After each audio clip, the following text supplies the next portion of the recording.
Hello and welcome to Nice and Blunt. I'm Adam Riancho, and it's time for their live stream. This is going to be my last mock draft. I mean, they're not really mocks, but they're for practice before we get started in the subscriber league auction. That's going to be tomorrow night, so I got to get some shit in order. Got to practice while I still can. So let's do that tonight. We're going to be doing a puppy. Then I'm going to hop into the pointer, a new lobby that dropped today, new tournament with some good advance rates. I like that one. And then we'll finish it off with another puppy. So if you want to join me, I hope you are ready. And without further ado, let us begin. God damn it. Forgot the intro.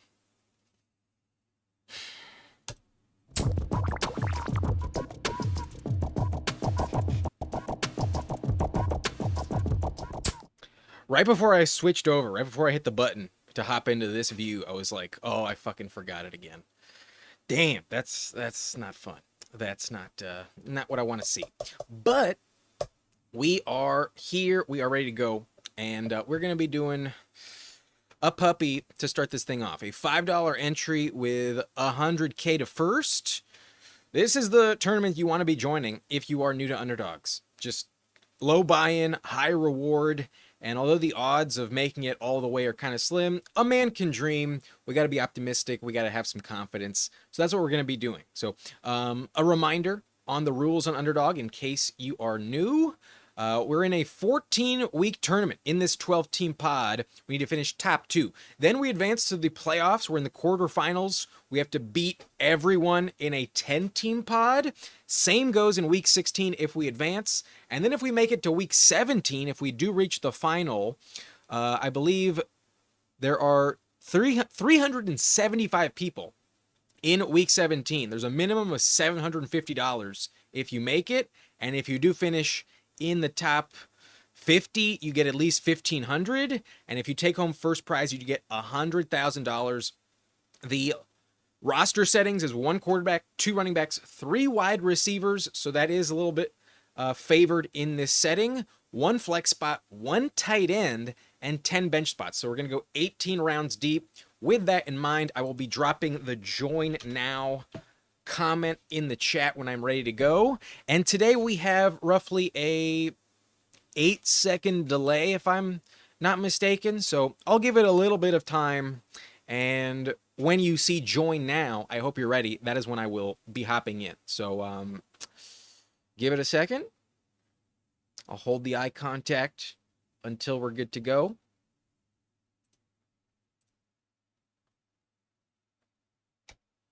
Let's go. Let's hop in. Hope you're joining me. 10 spots left. So unlike some other lobbies where I'm like one of the last people in, if you want to join, now's your time. You can definitely get in. In the meantime, let's check the chat. Jamie's in here. How you doing, bro?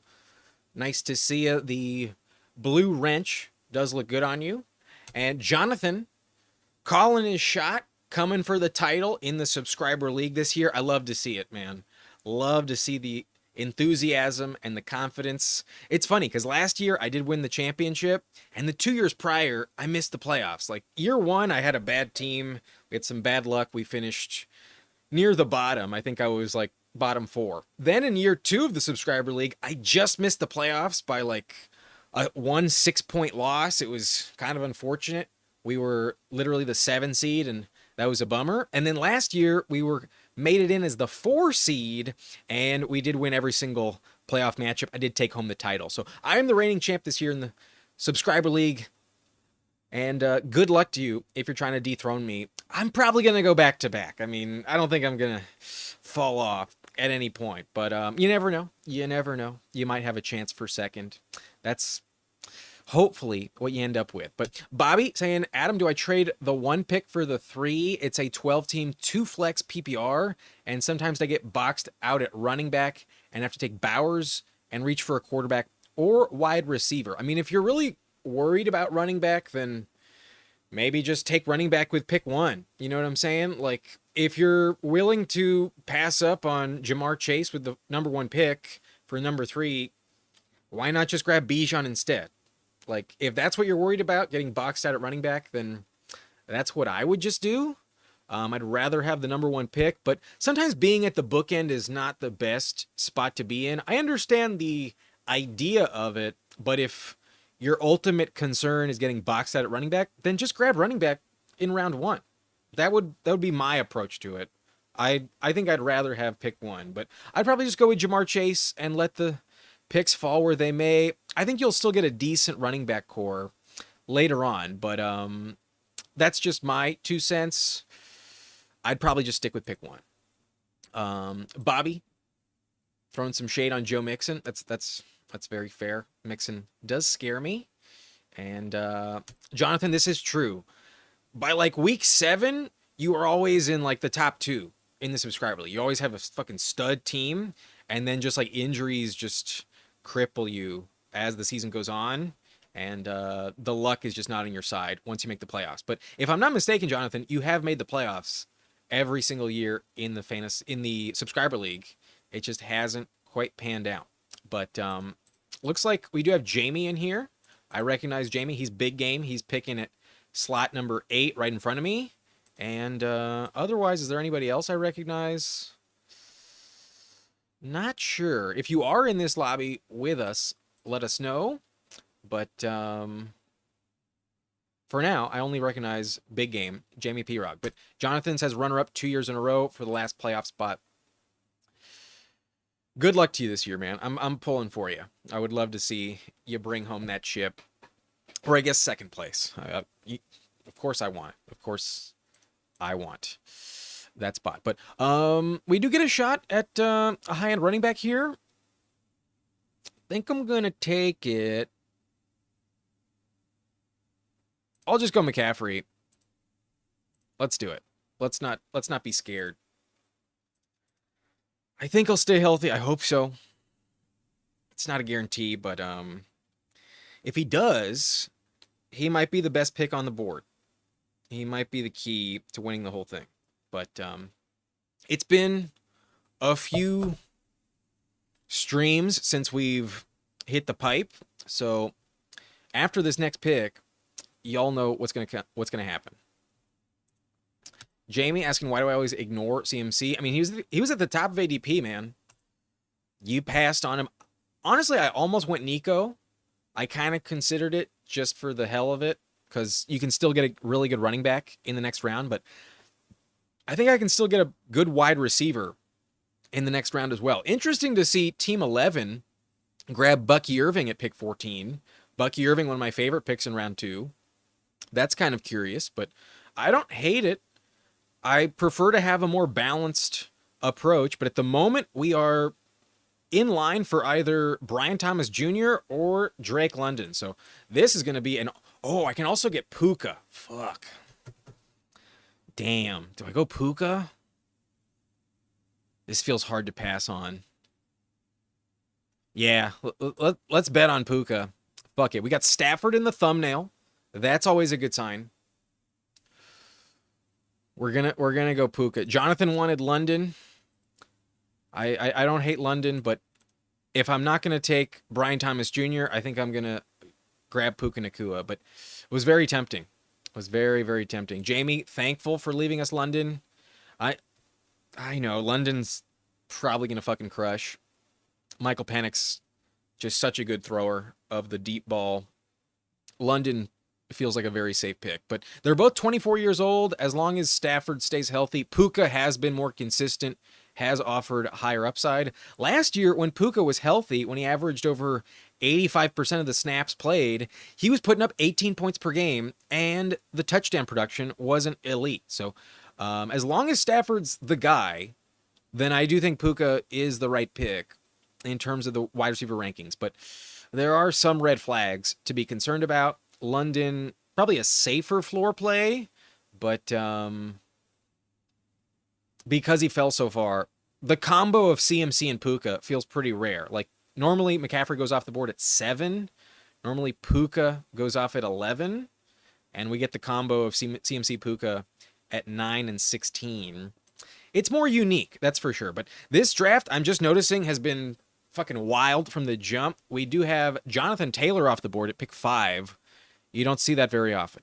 But One thing I don't really like about this Jonathan Taylor pick, obviously it's a massive reach, but there are teams with Taylor and Jacobs already combined just in rounds 2 and 3. So the difference with Team 5 is instead of grabbing, an elite wide receiver or having like trip running backs, Saquon, Taylor, and Jacobs, they're saying that Saquon is going to be a bust and making the bet that TreVeyon Henderson is more valuable than Saquon this year. I mean, that's possible.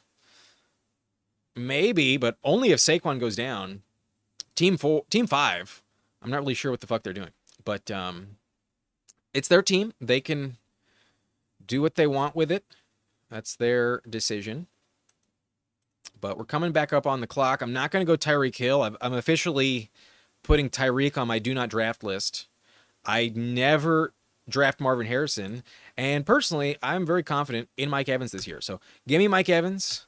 I think the highest upside pick on the board.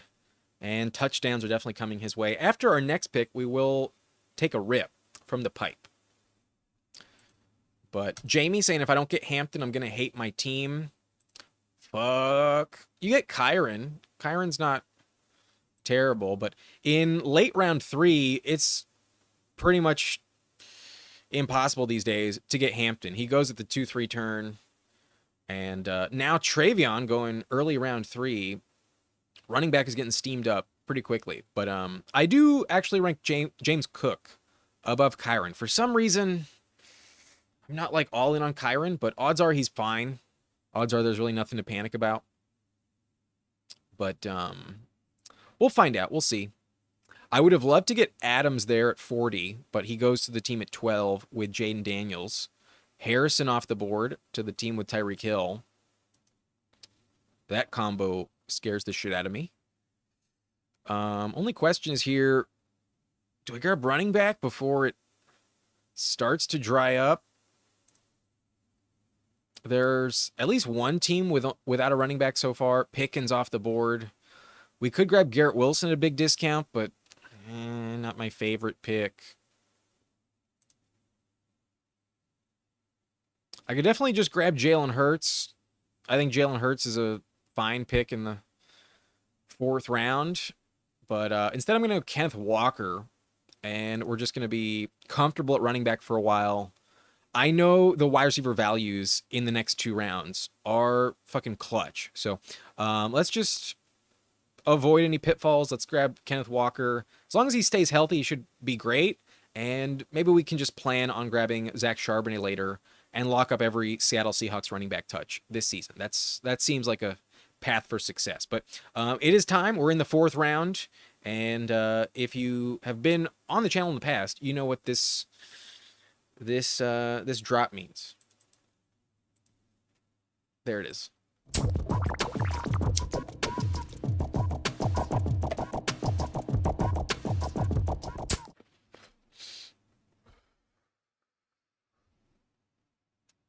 Stopped at the Dispo today to get some prep for tomorrow's draft. My team name is 4th and 20 in the subscriber league. And if I don't have a joint to smoke in the auction, that's probably a bad luck sign. That's not going to help me. So I was out, needed to stock up. And there we go. Need some water, though.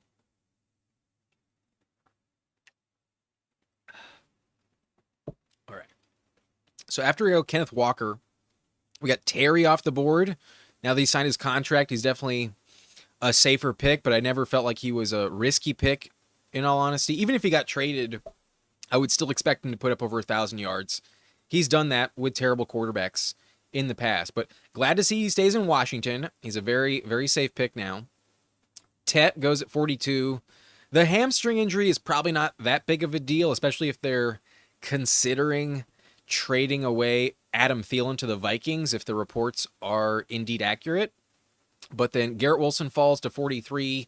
Feels like he should have been a 4th round pick all along. Then Ridley off the board, a little high, but not a bad choice. Oh, damn. Team 5 also pulling up Ricky Pearsall. Okay, good to know. Metcalf at 45, Xavier Worthy at 46. That's a good value on Worthy. Devontae, Chuba, Brees Hall, Travis Hunter at 50. And then Team 3 gets Jalen Hurts in the 5th round. It's been a while since I've seen Hurts at this discount. Good value on Jalen Hurts. But here I am.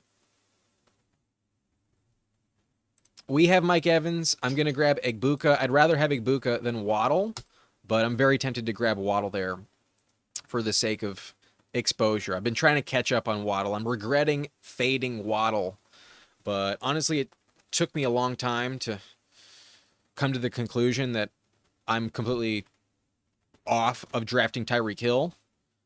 The Dolphins in general now just scare the fuck out of me. I think we're going to get a lot of Zach Wilson games in Miami. So even though the targets might be elite, just like Garrett Wilson, how many touchdowns are we going to get? I don't know. Waddle was ass last year. Not even top 50 at the position. But he did get hurt. He was banged up. But career lows in every single category. How much does he bounce back? Until they trade Tyreek Hill, I'm not convinced he puts up elite numbers. In Tampa Bay, I know the upside is definitely elite. So give me Egbuka. I rank Egbuka higher. No brainer in my opinion. Give me Egbuka. But Zay Flowers after Waddle, then Debo, Matthew Golden. Would have loved either of them. Kind of a bummer not to get them. I think Team 12 knows what they're doing. But Rashee Rice has fallen to the point where I'm willing to consider it. I might regret it, but it does give us a stacking option. Yeah, I don't think I can pass on it. I don't really want to take him. Fuck. I don't like drafting the felons. I don't think it's wise. I don't like the karma involved. But at this price, fuck it. Pick 64, he goes off at ADP 55. And there was a point in the offseason, you may have not been too casual in terms of best ball to actually know this, but there was a point in time when Rashee Rice was being drafted top 20. There was a time when he was going late round 2. And we get him early round 6. Definitely a risky pick, but in terms of upside, we're playing best ball. We need the highest ceiling we can get. So at this price, fuck it. I would have much rather taken Debo or Matthew Golden. But hopefully the suspension for Rashi does not line up with the fantasy playoffs. If it does, then hopefully we get it done without him. However, if he avoids the week 17 suspension, we could get a 30-point game out of Rashi. And in the 6th round, that's pretty dope. So, hoping for the best, but in general, I never draft Rashee Rice. This is not my typical strategy. And this brings up a good question by Jonathan. I almost neglected the chat for a while, but Jonathan is saying, what's your take on the Judkins situation? I think he gets suspended no matter what and dropped him for JCM to live risky. Love that you dropped him, even if it wasn't for JCM. Don't invest in Judkins in your redraft league. Just like I was saying with Rashee Rice. Karma is a real thing, especially in fantasy football. I am superstitious. I believe in fantasy gods, and having someone like this never works out. Whether it's a car accident that he drove away from, which is a dumb as fuck decision, or if it's the Judkins situation, domestic violence. Just think of Deshaun Watson. That shit never fucking works out for you. Why the fuck do you need them on your team? You can win without them. Even if they're great, you can win without them. There's a lot of really good picks, and if that's the player that beats me, so be it. I trust that ball doesn't lie. The fantasy gods are going to make this shit right, and when it matters most, players that are not supposed to be in the spotlight don't end up in the spotlight. Judkins is a league loser. Rashee Rice, at this price, in my opinion, would be a league loser as well. I'm not interested. But in best ball, I never have to make the commitment. Odds are we're not making any money in the first place.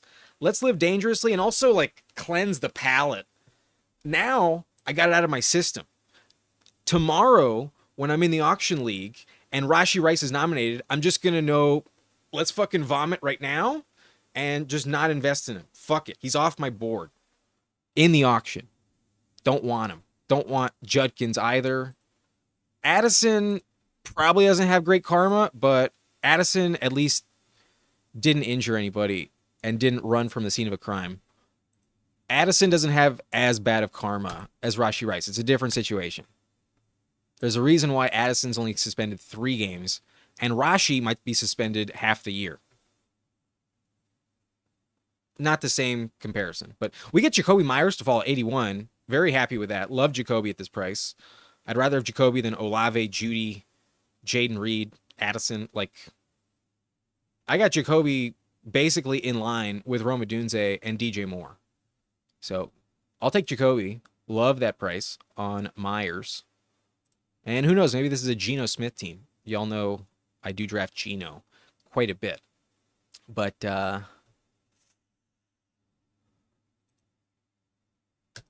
Jamie saying I got Kyren. I have him in the same tier as Hampton. Like, as interesting and as excited as I personally am about Hampton, the Chargers at the end of the day are cursed. And once Rashawn Slater went down, I think there's a risk level with Hampton that puts him on the same level as Kyren. So I'd be happy with Kyren if I miss out on Hampton. But ideally, I'm getting Travion or even James Cook instead of Kyren. That's my personal bias on the matter. But here, I'm going to grab quarterback. I set up this double stack with Evans and Igbuka. Baker feels like an auto-click. We would have been in the market for Mahomes, but he goes 86. And we're much closer to the season, and I don't really know what to expect at quarterback around this turn. Nobody in the top 6 picks, other than one, I almost missed Brindo over there at pick 3. But we have 5 non-badges, and that could make their quarterback strategy a little random. I'll grab Baker here because I don't think I need to risk the discount on Baker round 9. I'm double committed with Evans and Igbuka. I need Baker on this team for me to have a shot. But whoops, let me pull up the board.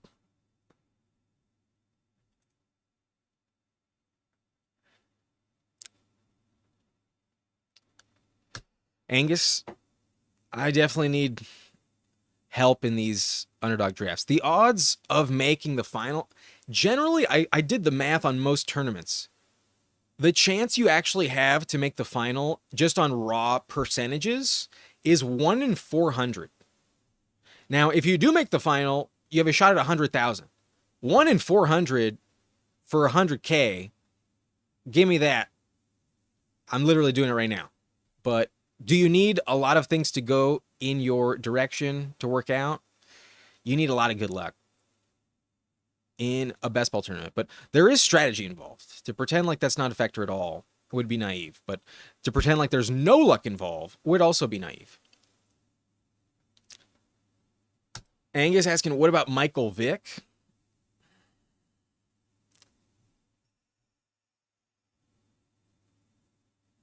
Maybe in 2004, before we knew what was going on. Michael Vick, there was a time period when he definitely deserved the punishment that he got. But to pretend like you're going to pop in Madden 2004 in your PlayStation and not play as the Falcons with Michael Vick, who are we kidding? At some point, the talent does win out. But until karma has been delivered, fuck off with those types of guys. Put that karma on somebody else's roster, not mine. Okay. I'm just going to go for it. JCM is off the board. Charbonnet's off the board. We got the Baker stack. Let's go with Chris Godwin and get the trifecta.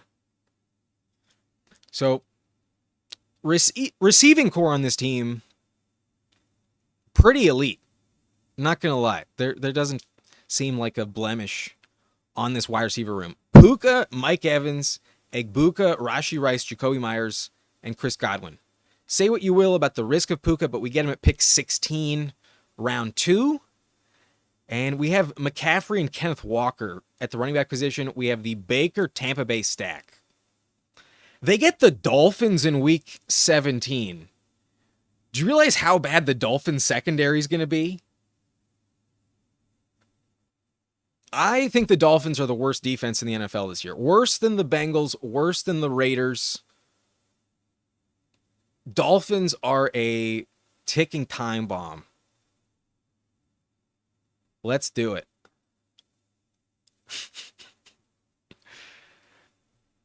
And with that in mind, maybe Ollie Gordon is an interesting option, but looks like Ollie Gordon may be buried way later. I'm probably too high to realize it's only round 10.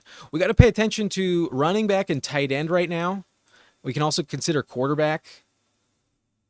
But given the situation, I'll fade QB just a little bit. Tight end did dry up quickly. That's kind of unfortunate. Fuck.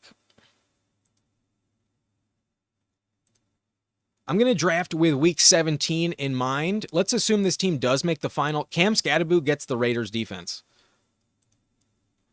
Dolphins defense might be worse than the Raiders, but the Raiders is still fucking ass. Raiders is bottom 5. So let's go with Skattebo. If he is going to emerge, it's going to be later in the year if Tyrone Tracy starts to fade or gets hurt.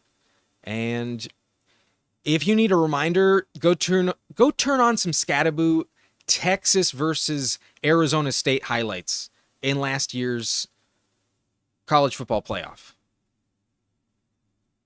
If you can't root for Skattebo, you are a psychopath. You have no empathy. Skattebo is like one of the most entertaining, like, elite potential situation. If it turns into a Skattebo game, watch the fuck out. Elite pass catching ability. That'll be fun. So I would have definitely taken Charbonnet, but he goes 97. Would have definitely taken JCM, but he goes round 9. Maybe I should have grabbed a tight end instead of Chris Godwin, because actually I do have Godwin ranked a little bit lower, but fuck it. We're pushing tight end, and we'll see what value we get at quarterback. Oh, somebody needs to say hi. Somebody needs to announce herself. Hello. Hi.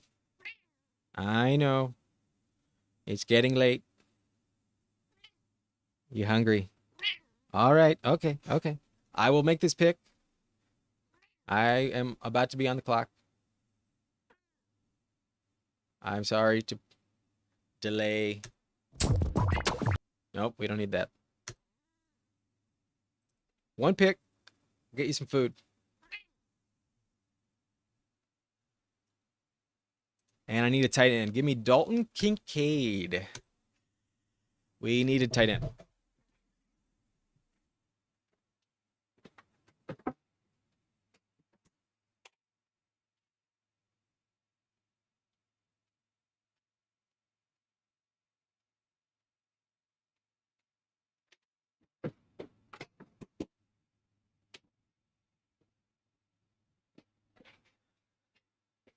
All right.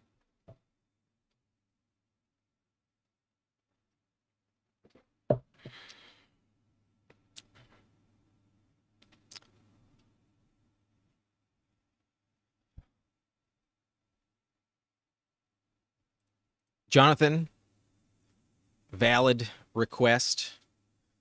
We have 29 people watching, only 9 likes.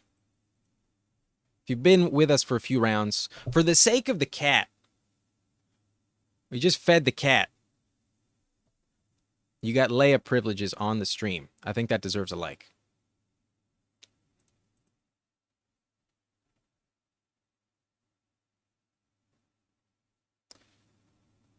I am on the clock. I could grab Goddard, but I also need running backs. I'm going to go Ray Davis. Let's just further invest in Buffalo. That's an offense I'm never going to regret having a piece of. Like, the Bills, can you envision a scenario where Josh Allen's healthy and they're not top 5 in scoring this season. I can't. They lost with a bagel against the Bears in the preseason. Do you think Josh Allen's going to be motivated to play well? I think so.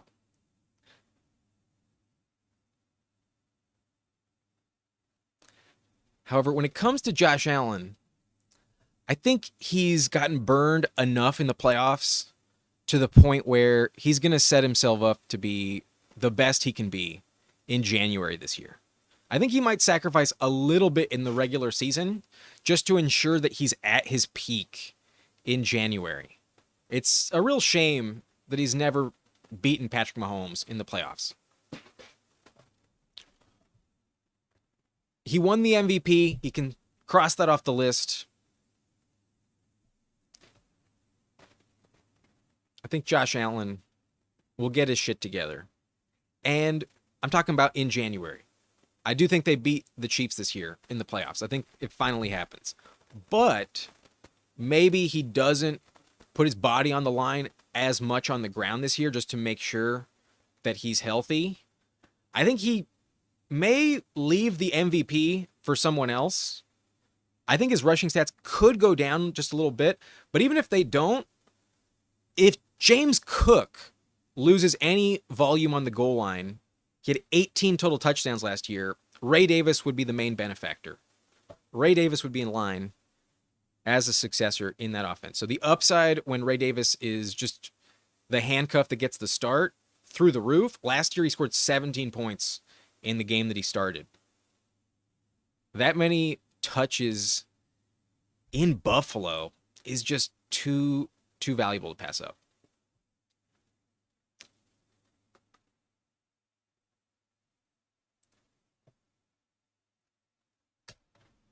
Gonna be back on the clock. And tight end is something I'll need to invest in at some point, but not right now. I do need a quarterback. I do think Bryce Young is a good pick. I also kind of need Geno on this team, but who knows what's going to happen around this turn. I'm just going to get the guy who I know is actually correlating with my team. I have Geno Smith with Myers, and then I also mentioned the Giants game, Scatterboo playing the Raiders.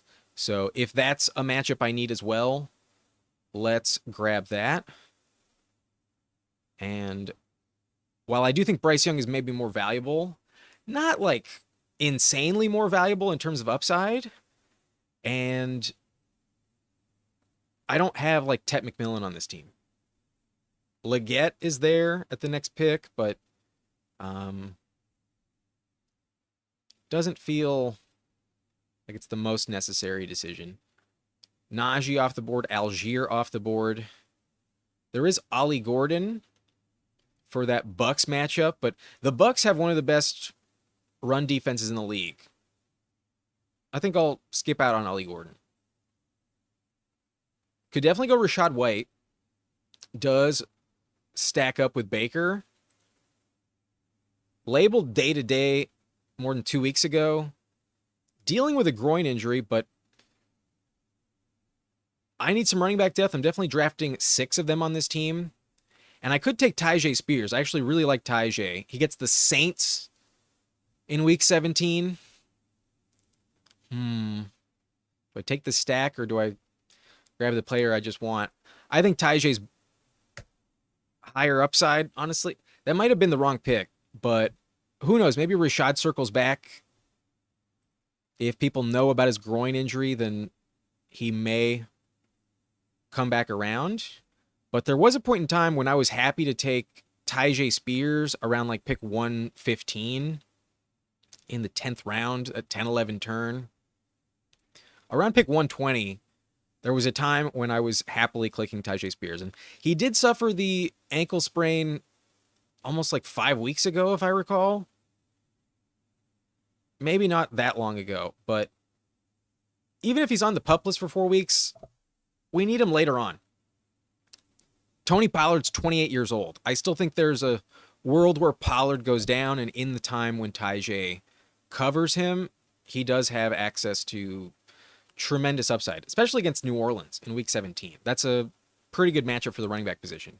You know the Saints are going to be not a competitive organization. They're going to be vying for the number one quarterback in next year's draft. So New Orleans, Week 17, you probably want the running back. And it could be Tyjae Spears, healthy, getting the most touches in that matchup. I need 2 more tight ends. I only have 4 more picks. I wouldn't be that upset to stop with Baker and Geno. And right now, Chris Godwin is my wide receiver 6. Rashee Rice is my wide receiver 4. I definitely need at least 1 more wide receiver on this roster. But can I get away with this running back room? I got CMC, Kenneth Walker, Scattaboo, Ray Davis, and Tyjae Spears. I think that's fine. Wide receiver, we got Puka, Mike Evans, Egbuka, Rashi, Jacoby, Chris Godwin, tight end Dalton Kincaid. I'm going to take Jonnu. I think Jonnu's a really good value. But, yeah, I was going to say 2 of the teams drafting have 3 tight ends already, but the person right behind me that has 2 picks only has 1 tight end. They only have a Loveland. So I'll take Jonnu. I think he's just going too late. I'd rather have him than Kyle Pitts, and that's not really saying much, but Kyle Pitts is going 3 rounds sooner. He went at pick 134.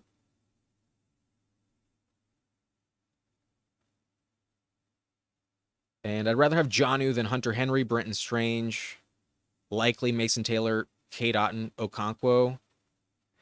The only player that's gone since Kyle Pitts, other than Jonnu, that I'd rather have would be Dallas Goedert.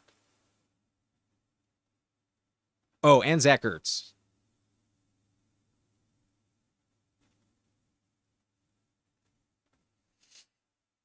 Almost missed Zach Ertz. But if you draft Zach Ertz in best ball, I think you should be drafting Ben Sinnott as well. I'm on the clock, and we could go Ayamanor or Torrey Horton.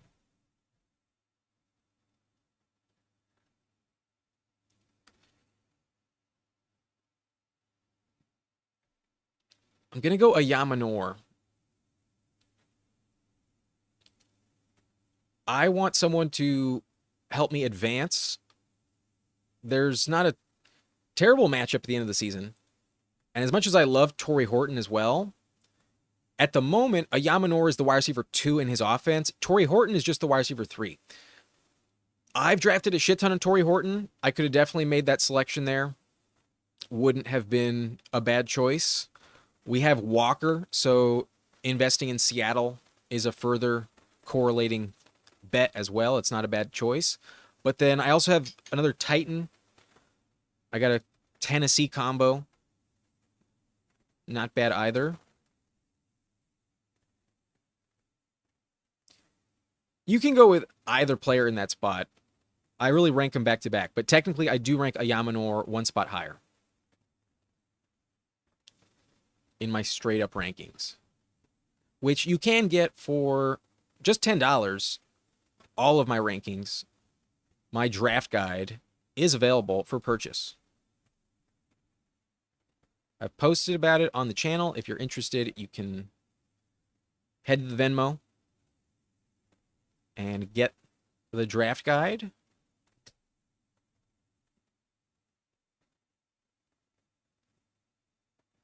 But head-to-head, I would rather have Ayamanor out of the draft than Torrey Horton. I just know day one he's going to be on the field. Horton, I love the upside. I think it's definitely legit. But who's the better passer, Darnold or Cam Ward? I'm not so sure. Meanwhile, I know that Darnold has a much better defense, and maybe the Titans have to throw the ball a little bit more. Also, Calvin Ridley is 30 years old. That's something to factor in as well. Ridley's a bit older than you might think. Cooper Kupp is also very old, but there's also JSN above Torrey Horton. He'll never eclipse JSN unless JSN gets hurt. If Kupp goes down, Horton is at best the wide receiver 2. If Ridley goes down, Ayamanor is potentially the wide receiver 1 for Cam Ward. That could be hyper valuable. I am back on the clock. I could go Aaron Rodgers if I really wanted to. I'm going to queue him up, actually. But first, I'm going to go Theo Johnson. I know I need another tight end. And we took Jonnu with the plan to try to avoid the team after us sniping us on a tight end. They passed, which means they only have one entering the last 2 rounds. They're definitely drafting, in my opinion, 2 tight ends. So they go Juwan Johnson at pick 202. I think they're going to draft another one, depending on their quarterback situation. They have Bo Nix, CJ Stroud. Maybe not. They might go quarterback. So I could go quarterback, but Rodgers gets taken. I was actually kind of hoping that happened. I could go Jackson Dart, actually. That's not the worst pick ever. But let's also consider my wide receiver options. I think A.D. Mitchell's pretty interesting. Just kind of random in Indianapolis, so you really need some luck on the correlating bet working out. Mitchell does go. I just want to avoid Miami, but Malik Washington actually kind of speaks to me here. And then otherwise, no one that I'm like dying to take, but let's do it. Let's go with Malik Washington. Like I said, Jackson Dart was viable there, but I'm just going to bet that Baker is as good as last year. I think he can do it again. But Geno is mainly just there to give me points as like a high-end floor option.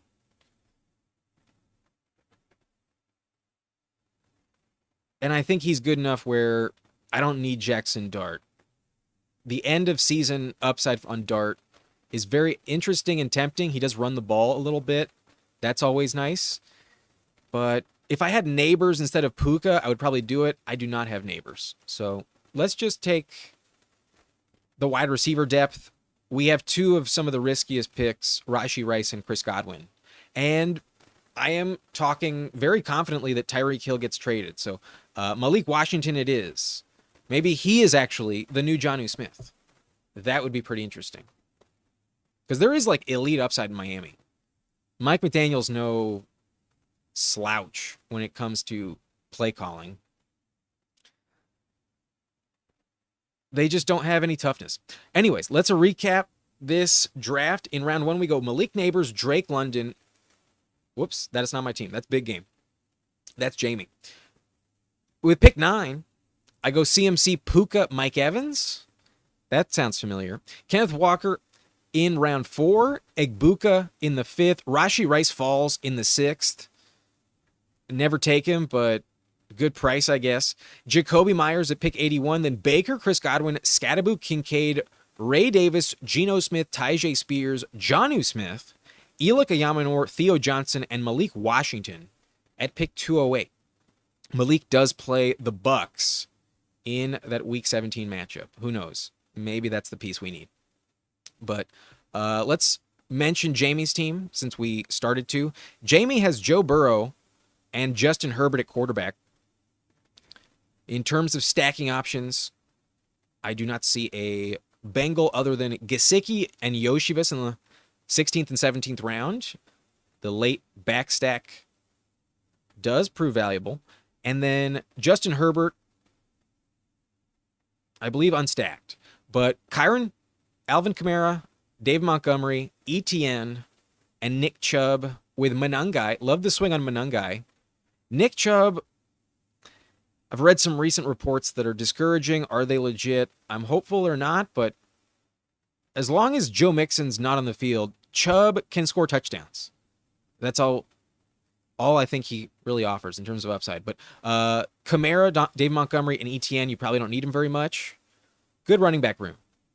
Kyron, Kamara, Montgomery, going to keep it afloat.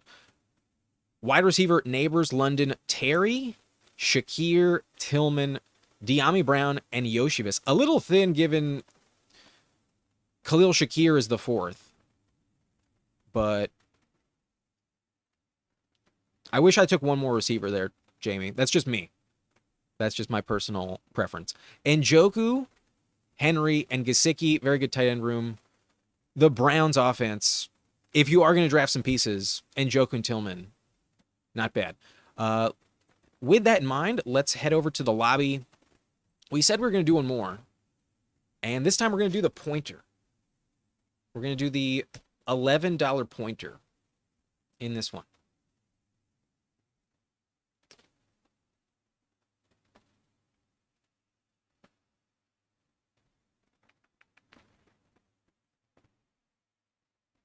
If you want to join, I should probably let you know when that's going to happen. And based on the delay, I'm not too sure when it'll happen. I'll just drop it in the chat. And you can join with me if you would like. The $11 pointer, the advance rate in the playoffs is 1 out of 6, 1 out of 3, and then 188 people in the final. We are joining right now. 6 spots left, down to 4. And let's take a look at this payout structure. If you get first prize, it's $40,000. You can only do 7 entries maximum. So if you do turn $77 into $40K, that's fucking dope. If you make the final, you get $77 minimum. However, if you finish top 15, you get $1,000.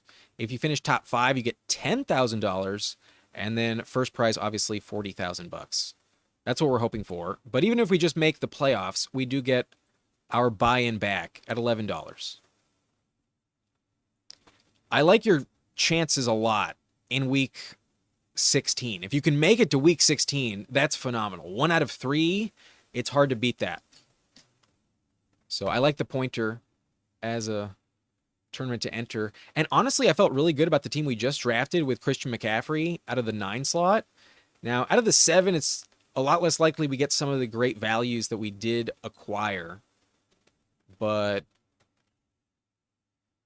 maybe we mix it up. Instead of CMC, we might go in a different direction. But Angus agrees with the Josh Allen take. Jonathan, putting the kids to bed. Sleep well, my friend. And of course you're going to nominate Ayuk. Of course you are. Perhaps my kryptonite, Brandon Ayuk. But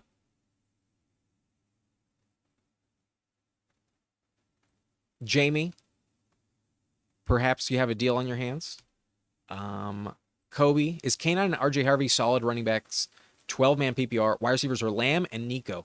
K9 is even better in a full PPR. Love Kenneth Walker for his pass-catching value. So I also think RJ Harvey's good, but he might be a little slow to start in like week 1. But I also kind of feel like some of the investment in J.K. Dobbins and all the hype that's surrounding J.K. Dobbins right now is exactly how Sean Payton wants to play it, just to get in RJ Harvey's head and really set him up to be competing and winning out that running back 1 job. So I think that's a great combo. 12-team PPR, 2 top 20 guys. I think that's perfectly fine. You have Lamb and Nico, so pretty elite strategy in full PPR. But CMC is on the board. I'm just going to go in a different direction because I'm not expecting to get a guy like Puka at pick 7 in round 2. I'm going to go with the elite wide receiver, and then we'll just have our pick of whoever's in round 2. There's still some really good running backs in round 2. So even though I love that team I just took with McCaffrey, out of the 9 slot to expect the same falling values, I don't think would be the smart way to go about it. So I will pivot. I will go with Nico. Nico, I do have ranked as wide receiver 4 this year. And although I'm a little worried he misses some game action, he's always gotten hurt. Every single year he's missed time. Last year it was 5 games. And on the career, he's missed 17 games in 4 years. That's 25%. There's a month of the year that you can basically project Nico is not healthy. And that could impact him when he comes back. But year over year, he's been a top 10 wide receiver the last 2 seasons with Stroud. And even though they drafted and brought in some other guys, no one's beating out Nico Collins. No one's going to overtake him. It's just not going to happen.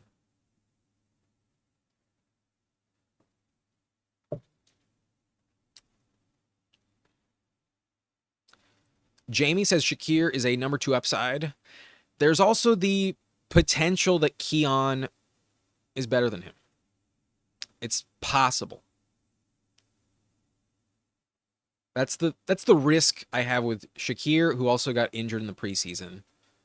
Just a little risky for my liking as the wide receiver 4. But Jamie, I think I graded your team. I did go over it. I hope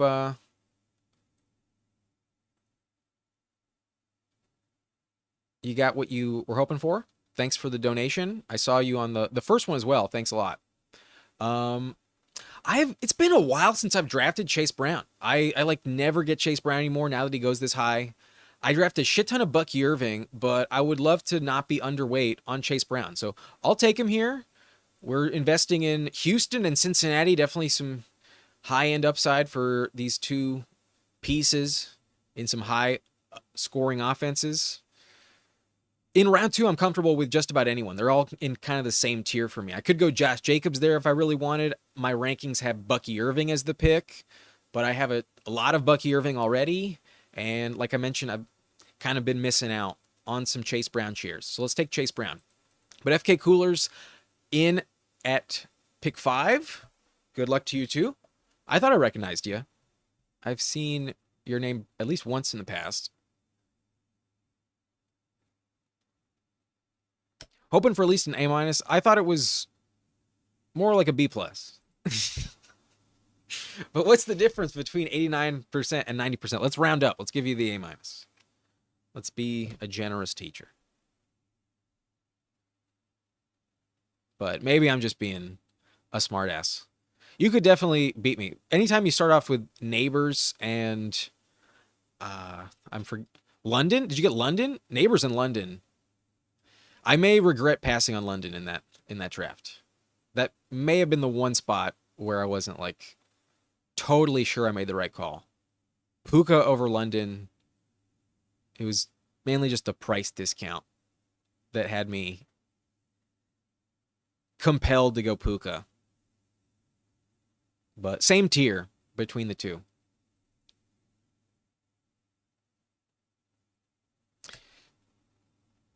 Yeah, I can't say I've drafted with you a ton, but nice to see you, man.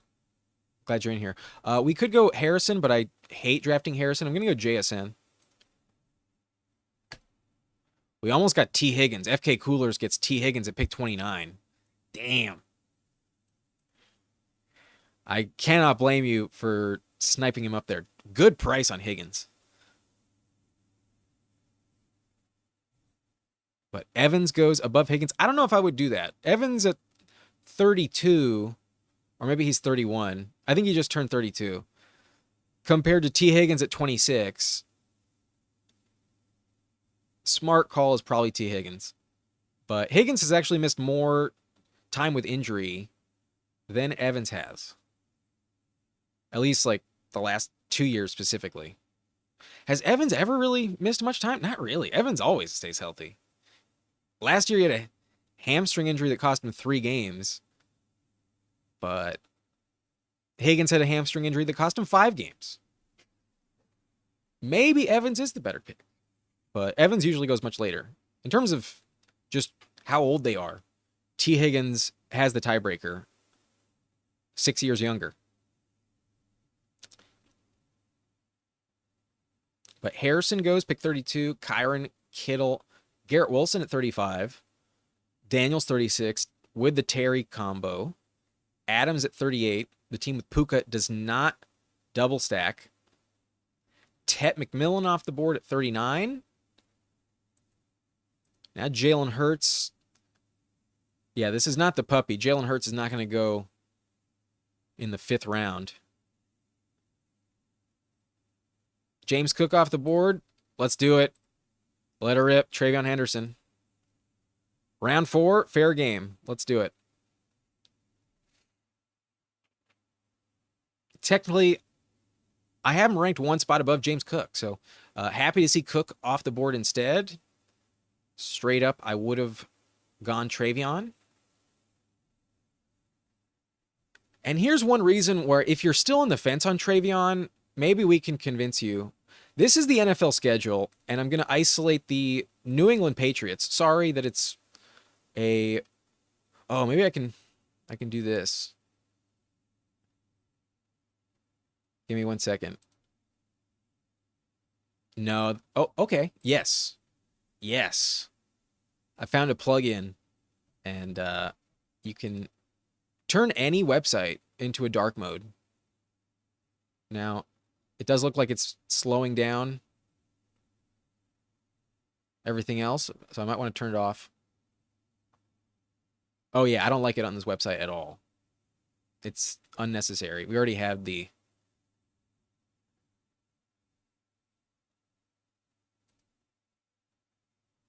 dark mode turned on. It's overkill. But let's go back to the Patriots schedule. Start off with Las Vegas, then Miami, Pittsburgh, Carolina, Buffalo, New Orleans. This is where it gets great. New Orleans, Tennessee, Cleveland. Atlanta's not the best matchup, but Tampa, the Jets, the Bengals, and the Giants leading up to the Week 14 bye. And then maybe Buffalo and Baltimore isn't like the best matchup, but if he's their best player, they're going to compete. I think the Patriots will be at least closer to competitive against these two teams. They will lose those games. But then the Jets in the final week, that's not bad. I am on the clock, though. And Ridley's on the board. It's been a while since Ridley has been available this late in the 5th round. I'll take Ridley. That's fine with me. His age is a minor factor, but Cam Ward looks very legit. Jamie says, what spot am I drafting at? I am at the 7. I'm in the 7 slot. You're at the 106. You got Barkley, Ladd, and JSN. Not bad at all. Barkley at pick 6 always feels good. Waddle, Rice, and RJ Harvey. I don't really have the long turn available. I need some water. So after this next pick, I will dip out for like 30 seconds. Gonna get some water.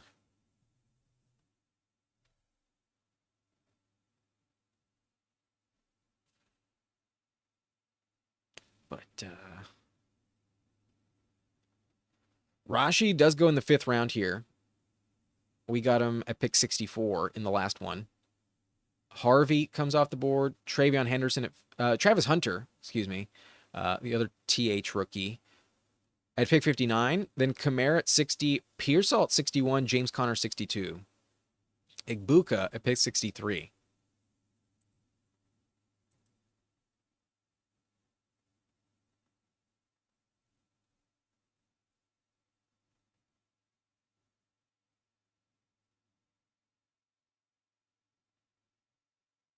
I do trust Debo at this price. I would have been fine to go Matthew Golden, Igbuka, or Pearsall as well, but they are all off the board. So I'm going to go with Debo Samuel, and we'll roll with Chase Brown and Travion Henderson. We'll see if we get a good running back in the next round. But with Debo, I could also talk myself into drafting JCM at some point as well.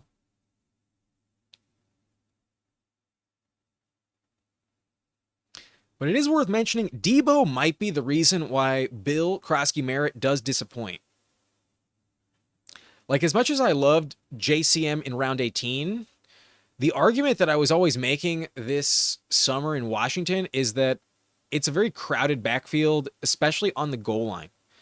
They traded for Debo, and until they just gave Terry the contract extension, they were going to pay Debo more than Terry this year in terms of salary. Jamie says, give me Golden over Debo. Maybe not the worst call, but Debo is going to definitely be used as a runner. I can't imagine that's not a factor. So he's a threat to score like anywhere from like 40 yards out, basically. And I know there were the fat allegations, but he can play himself into shape. He's always on kind of the bulkier side. I'm not worried about that with Debo. As long as the pneumonia was really the only thing that cost him last season and not like, you know, just him wearing down. So so drastically. I think he has at least one more year in the tank. I'm willing to bet on Debo this year. Next year, probably not.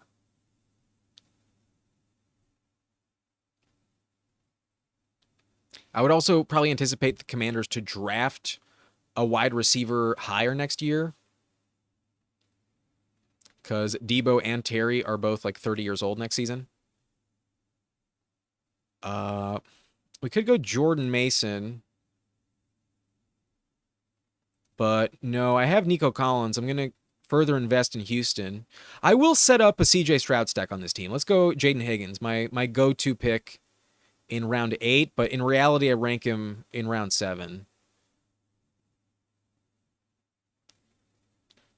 I think he's just as valuable as Stephon Diggs. I got him right behind like Jennings and Jacoby Myers and Addison. With the injury to Jaden Reed and even Downs in the offseason, that's not something I want to be betting on like crazy. And I did mention when I drafted Nico Collins, I'm expecting him to miss about 4 games, as always. 25% is what you can usually expect for Nico to be off the field. So when that happens, Jaden Higgins definitely slots in to wide receiver 1 potential. And with a quarterback like Stroud, we've seen multiple receivers be very productive the last 2 seasons. Like Tank Dell, we were drafting in the 3rd round last year. And Diggs, we also drafted in the 3rd round last year and paid off when he was healthy. Diggs was a top 20 receiver. Maybe not like high 3rd round, but the 2 of them, Tank Dell and Diggs, fell into like the early 4th. And when Diggs was healthy, he was averaging over 12 fantasy points per game. If that's what we get from Higgins at this price, he's a potential league winner if that's really the discount we are offered. But I will go TJ Hawkinson here. 2 years ago, Hawkinson had 127 targets. The year before that, 129. And if he gets back to scoring touchdowns, last year he didn't score a single one, then he could get back in the top 3 at the tight end position. He has that ceiling available to him, and Addison's going to be suspended, so McCarthy is going to be forced to establish a connection with TJ Hawkinson early. And even when Addison comes back, I think that safety blanket of Hawkinson will just rotate over and over. I trust TJ Hawkinson from a floor standpoint. It's all a matter of touchdowns at tight end in general, but I expect a lot of volume for Hawkinson. So I think he's a great pick in round 8. Laporta goes in round 7. Warren did get taken above TJ Hawkinson. That's interesting. The hype on Warren is undoubtedly deserved. But personally, I'd rather go TJ Hawkinson.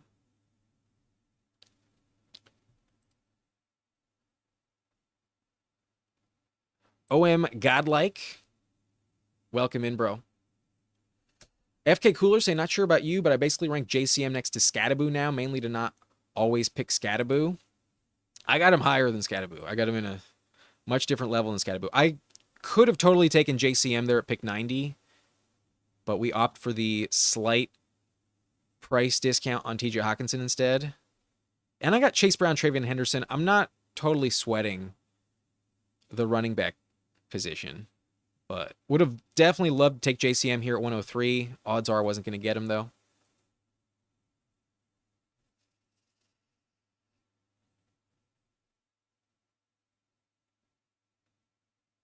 Andrew's off the board.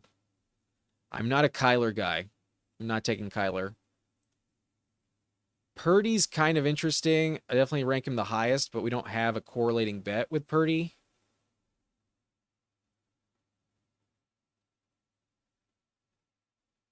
Don't feel great about it, but I'm going to take Brock Purdy because quarterback is just kind of flying off the board.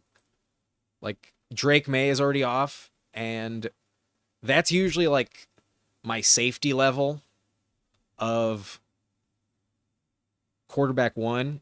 If Drake May's there in round 10 and I don't have quarterback, I'm happily going to take him. But knowing he's off the board I need to just scoop up what I feel safe with.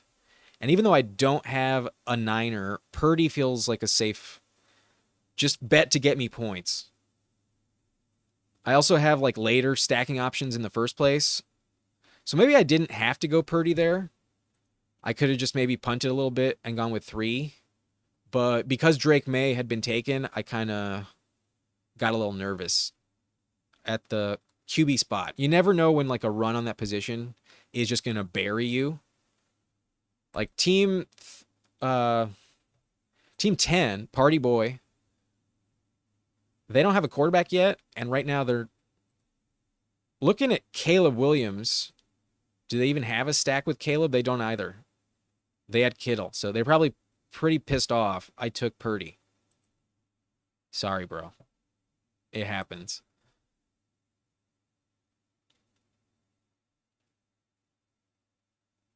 But Goff gets taken, Kyler gets taken.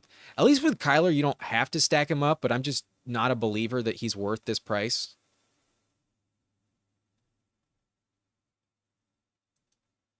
The rushing upside can't be neglected. But in this lobby, the way I rank it, some guys I have higher than Kyler do come off the board. Caleb is here, but he does get sniped. Thank God. I was very tempted to grab Caleb, but probably saves me from myself. I like Evan Ingram. I like Colston Loveland. And I've noticed that tight end really goes fast these days. So even though I should probably grab a running back, instead, I'm going to go Evan Ingram. I do rank Ingram above Loveland.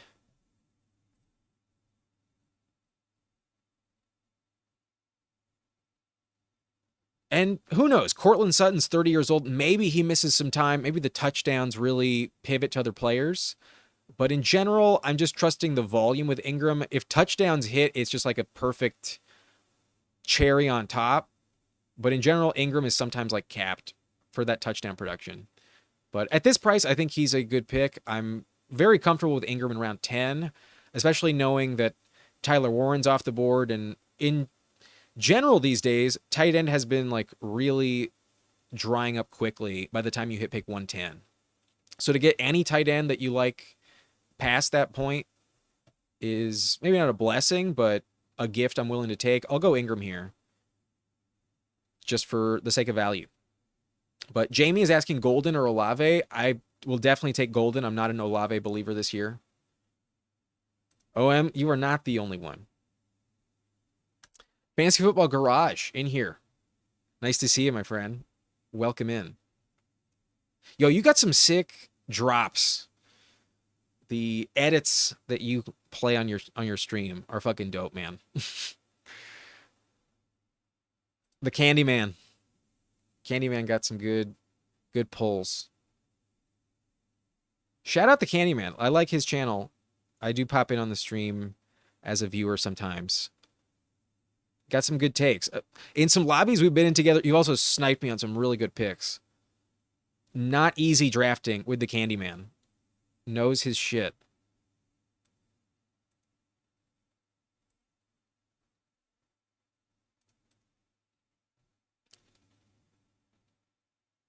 That is Fantasy Football Garage, in case you are unaware, aka the Candyman.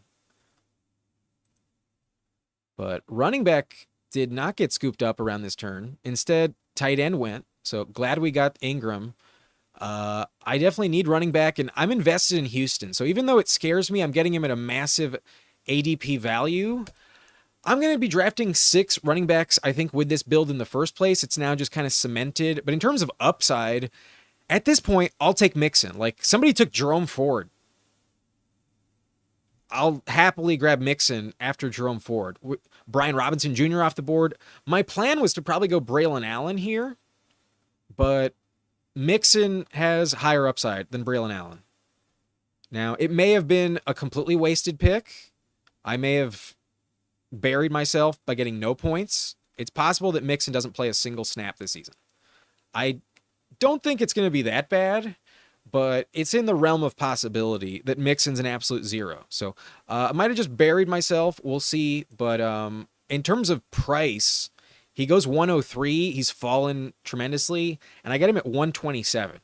So there was a time earlier in the offseason when Mixon was being taken at the 4-5 turn. I've seen Mixon earlier this summer go as high as pick 44, in the top 40s for sure. Meanwhile, I get him at pick 127. That's a 7-round discount.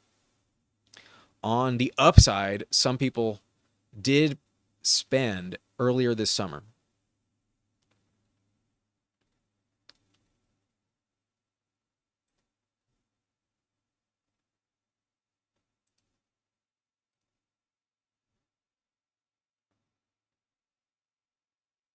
Stroud did go off, so that's unfortunate. Maybe I should have just taken Stroud, but fuck it.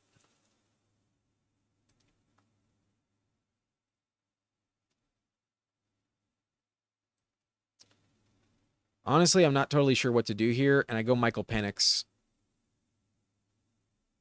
That was a bit of a panic click. Forgot how much I needed Stroud with Jaden Higgins and Nico Collins. But I kind of put myself in that position at running back to where I didn't feel like I could really pass up on Mixon there. Might regret it, but last year Stroud was the least valuable option you could have literally in fantasy football. Stroud wasn't even top 30 in terms of points per game numbers. Stroud was one of the worst producers in terms of fantasy points. Averaged 13 points per game. That's not getting it done. And it doesn't help that he doesn't run the ball. Penix doesn't run the ball either. But for some reason, I like the touchdown upside of Penix more than Stroud. Penix at least has like some decent offensive line. Stroud doesn't have that. I mean, they traded away his left tackle. I know they drafted another left tackle, but I don't know if receiver depth was the problem for last year's team. I think offensive line was the clear problem for last year's team. So in general, I don't love taking Stroud. I'm more hyped on Penix, but maybe just because we haven't seen it. But I would have loved to have like London on this team if I could. Instead, I could go Kyle Pitts just to say fuck it. But no, instead I'm going to grab Ray Davis. At pick 151, I'll grab Ray Davis for sure. I already have Hockenson and Ingram. Penix is like a joke, but only because I drafted his quarterback would I even consider it. We can probably still get Penix on the way back. Kincaid fell to 152. No, Pitts goes 153. Boy, what a drop off for Team 9. One pick away from getting Kincaid at 152. Instead, they get Kyle Pitts. Fuck. That's gross. But the team's feeling pretty strong. I mean, it's pretty balanced. I mean, a running back position is kind of top heavy, but the plan is to grab 6, so who cares? At QB, we're uncorrelated, unstacked, but at least for points, I think we'll, cover our bases with Purdy and Penix. The floor is fine. Running back, Chase Brown, TreVeyon Henderson, Joe Mixon, and Ray Davis. Chase Brown, TreVeyon Henderson could both be top 10 options this year. Mixon, just need him to stay healthy, and then Ray Davis has the elite upside if James Cook ever misses time or just loses some touchdown production. Wide receiver, Nico Collins, JSN, Ridley, Debo, and Jaden Higgins. So the double Houston stack does not get completed because we take Mixon instead of Stroud. And we still have Cam Ward available. We also still have JSN available. We don't have Bo Nix or JJ McCarthy available, but tight end is pretty strong with TJ Hockenson and Evan Ingram. Ingram at a good value. Hockenson past ADP. Not bad, but I kind of wish I had Stroud instead of Penix. Cam Ward has already been taken. Fuck. I think I'm going to go Shipley. Just because running back really dries up, especially when Garendo is like a non-factor now. Dowdle's still a good option. Woody Marks is very interesting, especially if Chubb can't do anything. But given I have Mixon, it's more of an insurance policy. I could take Woody Marks. I'd be comfortable with that. We'll see about it in the next round. But QB, the last stack for me would be Darnold. Can I get away with Purdy and Penix unstacked? I don't feel great about it. I'll probably need to take Darnold above Woody Marks.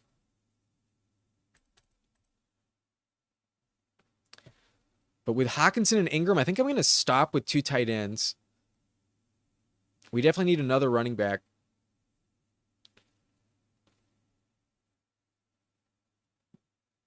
I can use another quarterback. So that means 1, 2. 2 of our picks are spoken for. We got 4 left. So we can only afford 7 receivers on this team. I think given the 5 I got, that's okay. I'm not uncomfortable with these 5 in a 7 wide receiver build. But had I not taken Higgins, had I gone with like Jordan Mason or Aaron Jones there, I would feel like I need another receiver. But then I probably wouldn't feel as desperate for running back depth. Like maybe if I just took Jordan Mason instead of Jaden Higgins, we could have still gotten Higgins at pick 90. We would have passed on Hockenson. I'd feel pretty good with Ingram. And then I would have been even more compelled to grab Stroud instead of Mixon. Maybe the Hockenson pick put me in a jam at running back where I passed up on like a very critical pick for the sake of my team. I might regret the Hockenson pick in hindsight. Horton is there, but I do need quarterback. I'm going to go Darnold, and then that sets me up where, based on ADP, I can go with Horton to further this Seattle stack at receiver, or I can grab Woody Marks for the safety net behind Joe Mixon. Whoever's there left available will be my pick, and if they're both there, my tiebreaker goes to Woody Marks, because I think that feels a little bit better at running back. But is it necessary, or are we just taking the risk that Mixon is actually like the pick that fucking saves us? That's what we need to tell ourselves. Mixon was the right pick. Therefore, Woody Marks has even less value. So scrap that. I'm hoping Woody Marks had taken. Instead, Torrey Horton goes at 180. Not going to get the Horton stack, but that's just like a cherry on top. In reality, the real stack you want with Darnold is JSN in the first place.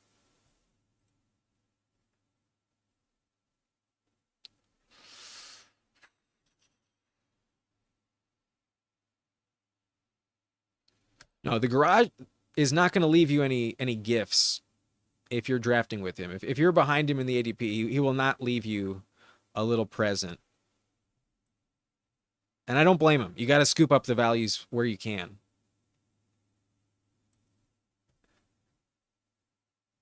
Can't be doing your draft mates any favors. But there's some weird dynamics at running back going on. There are some like fading options. And I talked myself out of it with 5 running backs already. I think I'm going to pass on Woody Marks. And let's insure Calvin Ridley. We brought it up when we took Calvin Ridley. He's 30 years old. Kind of a sneaky old guy when you really think about it. It doesn't feel like he's 30, but he's older than Terry. He's older than Cortland Sutton. And it's just because he got suspended that one year where you kind of forget about it. But that's not great, even though he stayed healthy the last 2 seasons. Yamanor's the starting number 2 receiver, and if Ridley ever goes down, no one's beating him out for wide receiver 1. I don't trust Tyler Lockett to do that. And if somebody else was better, they would have beaten him out in the preseason. In training camp, a different rookie would have elevated themselves. Yamanor is clearly ahead of Kamari DK. They play different roles. He's competing with Van Jefferson for the X receiver. I trust Yamanor from a floor standpoint.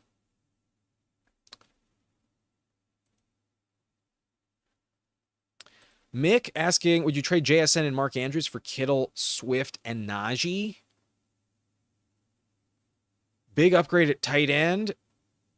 I mean, you're getting 2 running backs for a receiver, the only reason you would do that is if your depth at receiver is fucking killer and your depth at running back is bad. Like if you need running back depth and you can afford to pass on JSN, then yeah, that's a good trade. Upgrading from Andrews to Kittle is probably worth it. But if your team is really thin at receiver and you're already loaded at running back, I wouldn't do that. It's all about your build for the trade. Odds are I would do it though if I felt comfortable at receiver. I'm not going to take Jonnu, even though it's probably a good pick here. Running back, I can go Giddens. I can go Taj Brooks. Maybe we just lock up the Bengals backfield. Brashard Smith kind of calling my name a little bit, but team feels a little hyper reliant on Chase Brown, to be honest with you. Like Travion, obviously, I trust. Chase Brown, when he's active, will be elite. But if he ever goes down, I don't feel like I've got the depth to guarantee I'm getting the points to save me when that happens. But I know Taj Brooks would be scoring if Brown ever misses time. And even if it's just like a 3-week, high ankle sprain or maybe a concussion in the fantasy playoffs, you never know what's going to happen. Even if it's just one game, give me Taj Brooks as the handcuff. I'm sometimes pro handcuff if the running back room is a little fragile. And anytime you draft Mixon as your running back 3, it's going to be a bit fragile. But this last pick will be wide receiver. I'm probably much dumber than myself. I'm probably a lot less intelligent than myself. Fannin and Mason Taylor are great sleepers. Fannin, I might regret never drafting Fannin. Maybe I got to take Fannin here, but given my tight end room, it's probably not the right team to do that with. I only have 6 receivers. I think I need a receiver, but I might be completely blown out of the water by Harold Fannin teams. I hope not, but I'm starting to worry about that. Fannin has not been one of my late round sleepers that I can brag about like Horton and Dante Thornton and JCM. Instead, I think I'll go Troy Franklin, another investment in Denver. And at the moment, Troy Franklin is above Pat Bryant. He's had a good training camp. And they did just get rid of Devon Vele. And in year 2 in the Sean Payton system, Franklin may find a way to emerge. Like I mentioned when I took Ingram, the argument was kind of like, what if Sutton gets hurt? Who's going to step up? And Ingram is definitely in line to do that, but maybe Troy Franklin is also in line to do that as well. Maybe Troy Franklin is more valuable than Marvin Mims. At the moment, it feels like he's a better pick than Pat Bryant. I don't have much Troy Franklin. I'll take a swing with Franklin. Not like the safest pick by any means, but I'll risk it. Fantasy Dog went to his first dispensary last weekend. Proud to be an American. At least I know I'm free. You're 5 rounds behind in the chat. That feels appropriate. Fantasy Garage says, thanks, man. You're very sharp. Credit to Blinders, too. He's Bindles, too. He's influencing my creative side. I'm happy to see you join the space, man. I got to check out Bindle's stream.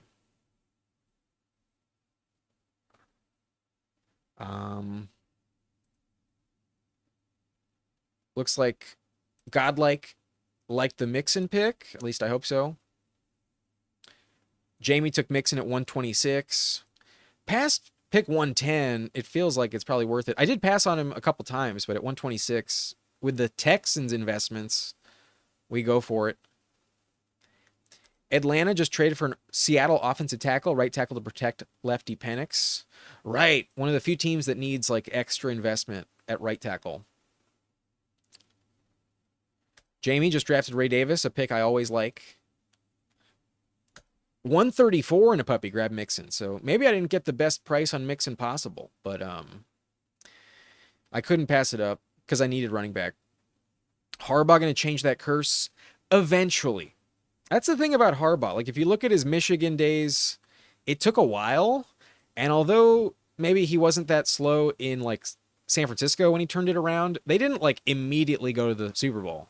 You know, I think with some of the curses that we've dealt with and some of the red flags, their schedule's not the easiest possible. They have the most travel of any team in the NFL.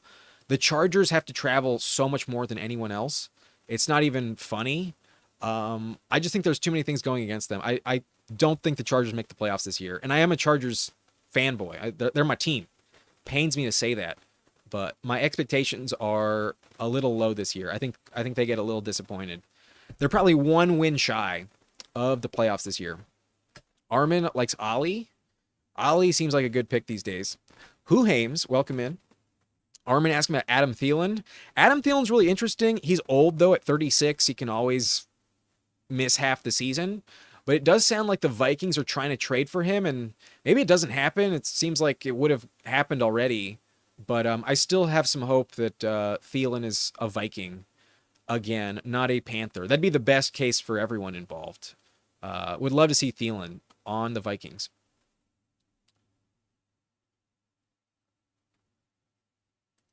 Fancy dog, not defending Vic, but dogs are not the same in the poorest neighborhoods. Once I was working for the census and almost had a pit bull like just launch his ass in my face. I closed the fence right in time, but damn, that shit was close. In general, though, love dogs. I've had some great experiences with some pit bulls as well. That pit bull was just protecting their territory. That's what pit bulls do. If you're on a pit bull's good side, they are some of the most lovable dogs you can find. I've had some great experiences with somebody else's pit bull. I've never owned a pit bull, though. Maybe, I don't know, every facet of owning a pit bull. But I've had some Labrador retrievers in my past. That's why my symbol on Underdog is a Labrador. Had a black lab and a yellow lab. And they were some of the smartest dogs I could ever imagine, ever knowing. I think I'm going to scroll down. But looks like we were up to 22 likes. We're only at 23. We got 37 people watching. If you made it through that entire draft, if you did sit through the entire 18 rounds, hit that like button. I'd appreciate it. I've also feel like that's enough time to warrant a subscription as well. If you can sit through an entire draft while I'm talking, give me a subscription. But I think I'm getting close to catching up. Jamie, I'll check this out. I'll keep this in mind. Who Hames, a trip to Brazil will do that. I'm missing something, but welcome in, Who Hames. Nice to see you. And then looks like I got to check out Who Hames as well.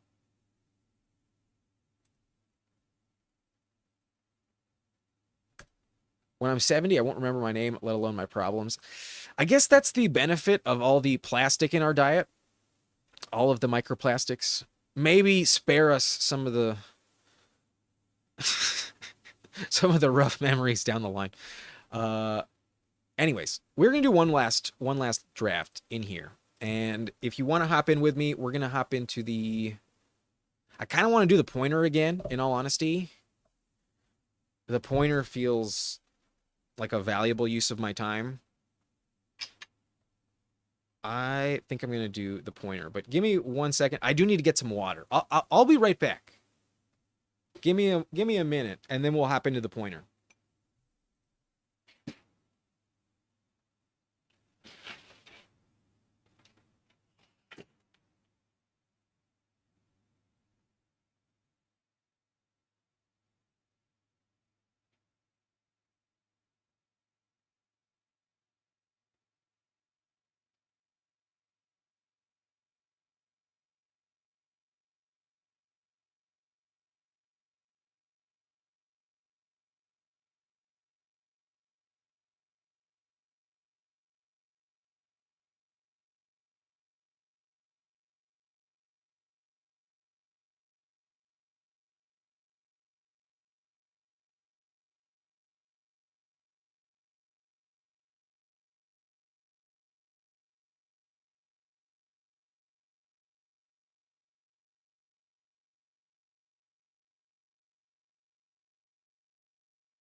Okay, I'm back. Give me a second. I think I do need to actually check something real quick.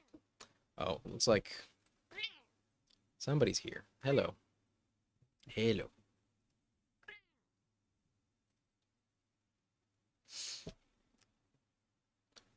Leia says hi, but I did feed her. So now she's just being greedy in terms of claiming that I owe you more.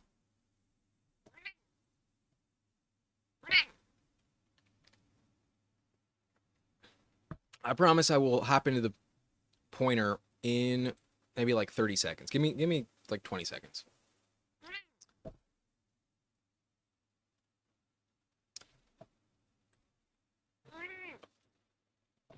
What is it? Want to say hi? Okay.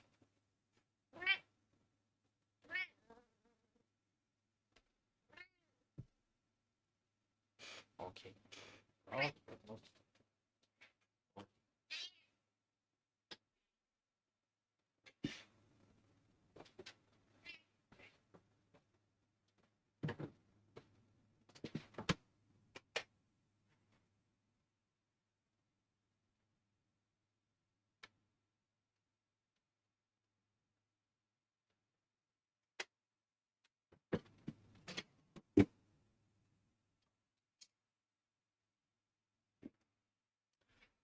Ooh.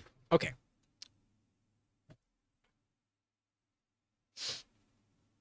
Um, we are hopping into the pointer. Who Hames loves the pointer. Fancy dog. Labs are best dogs ever. We ain't comparing labs with pit bulls, are we? No. If I had my choice, obviously, I would rather go with another Labrador. But dogs are precious, man. Any breed of dog is pretty precious.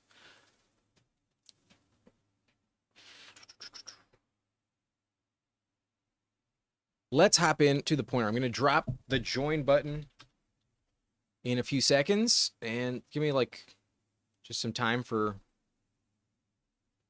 the chat to line up.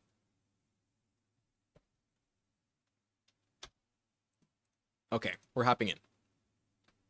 8 spots left. 8 spots.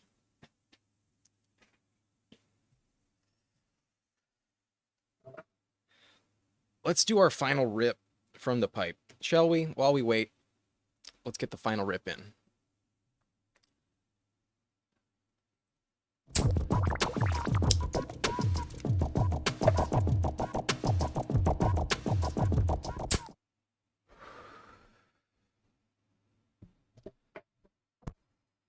Five spots left. If you want one, come get it.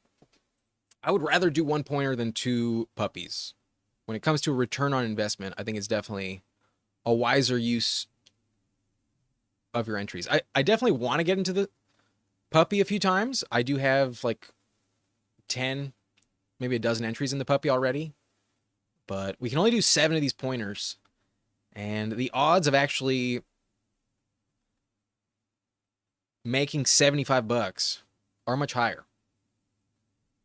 Instead of 1 out of 10 twice, we got 1 out of 6, 1 out of 3 in the fantasy playoffs. Much better advance rates. We got 1 spot left. If you want this last spot, come get it.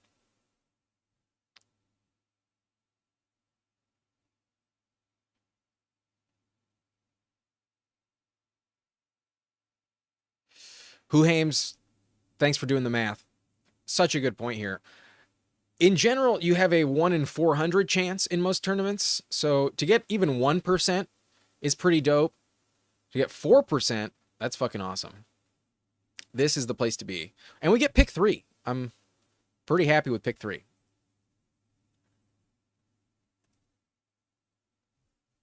I recognize P Punch in at pick 12.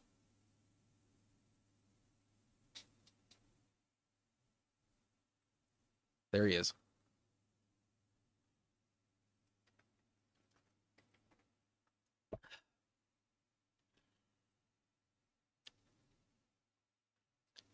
Otherwise, can't say I recognize just about anybody else.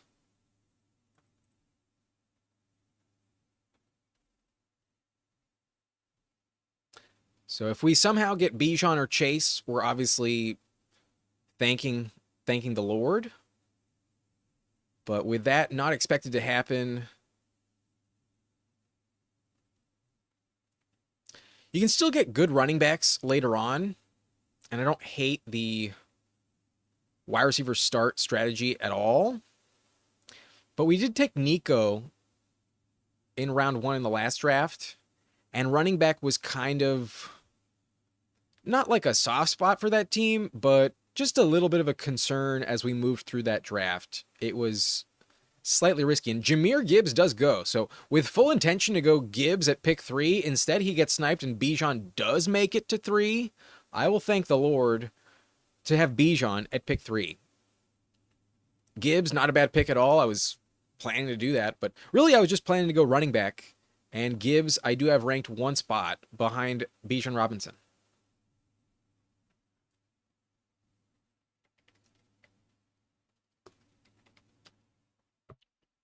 That's nice. Just a 1 spot discount, always valuable. But now I can go in any direction in round 2. If I go with wide receiver at the top, then like I'm guaranteed I'm drafting running back with probably 2 of the next picks at rounds 2 and 3. Given how the board goes, I'm hoping for Kenneth Walker at 46, but I don't feel guaranteed to get him. And I'm not really a Breece Hall believer. I'm not excited to draft Breece Hall that often. But Lamb at 4, Barkley at 5, Jefferson 6.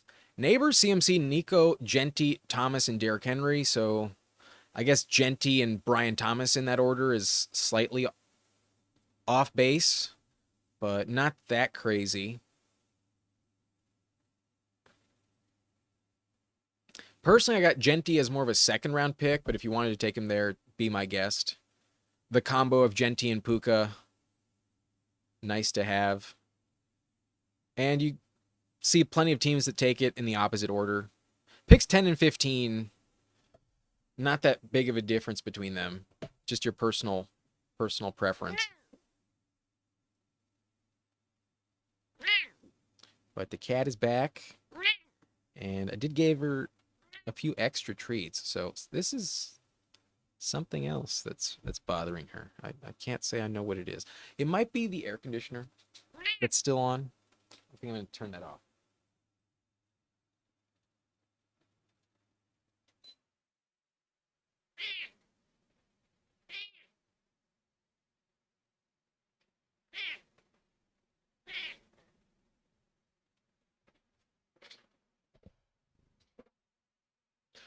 I am on the clock.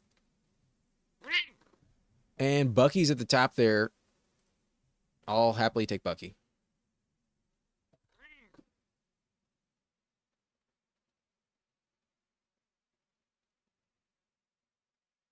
Bucky can outscore pretty much any other running back and do it with like 20% fewer snaps. The Bucks offense behind a really good offensive line. Pretty easy to trust it. And with the Rachaad White injury and some Tristan Wirfs positive news, he's my favorite running back in round 2. We can get T. Higgins. That's a good pick. I'm also happy to go with Allen or Lamar here. Could also go Evans. Higgins does get taken.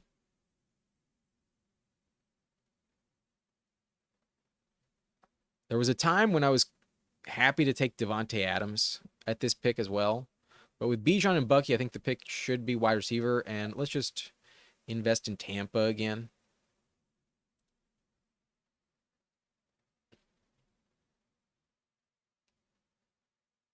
Never regret investing in the Buccaneers.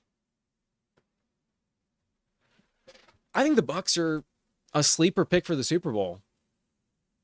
Wouldn't shock me if you saw the Bucs in the NFC Championship game this season. Definitely possible. The NFC's up for grabs, in my opinion. It can really go to anyone. Maybe not all 16 teams, but anyone that makes the playoffs usually has a legit shot at least the NFC Championship game in the NFC. I mean, last year we saw the Commanders in the NFC Championship game. Now, if you told me that the Seahawks make the playoffs and Darnold is their quarterback, it's kind of like the Vikings. Yeah, maybe not. Maybe not someone with that level of experience. Just not just the quarterback, but also the coach. Like, I don't know if I would trust Mike McDonald, the Seahawks head coach, in his first playoff game to have the advantage. But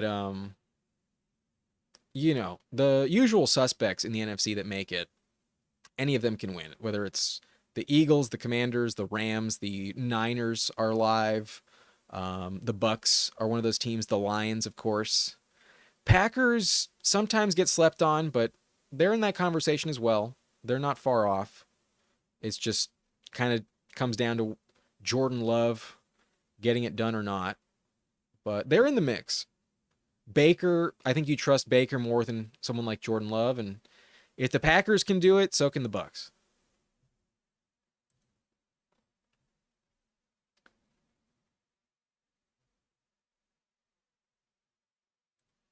Who Hames? Right. Almost forgot. One of the probably the best matchup you can ask for. The Dolphins, the garbage fire. Dolphins going to be checked out by Halloween. I think I probably need receiver the most on this team, and JMO is my highest ranked guy. I'm going to go JMO. However, Kenneth Walker also calling my name. It's between JMO and Kenneth Walker. We'll risk it at wide receiver. I'm going to go Kenneth Walker. This is a really good combo. Bijan, Bucky, and Walker. I could take Charbonnet and maybe stop at 4 with this group. If you told me all season I'm locked into Bijan and Bucky staying healthy, and then whichever Seahawks running back is the guy every week,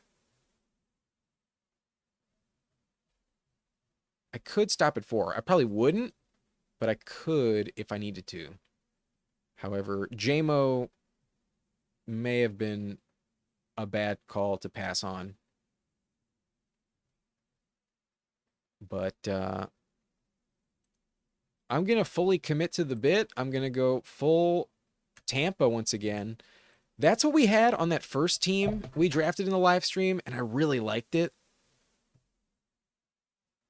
I'm on a different side of the board, but these days there's no chance Egbuka makes it to me at 70.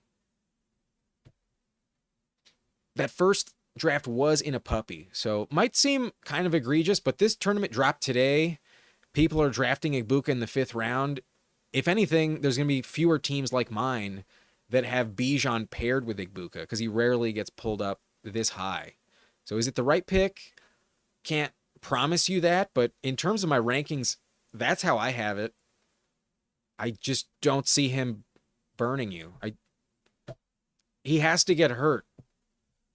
But he's young. He's a rookie. He played all 4 years in college. He knows how to run every route.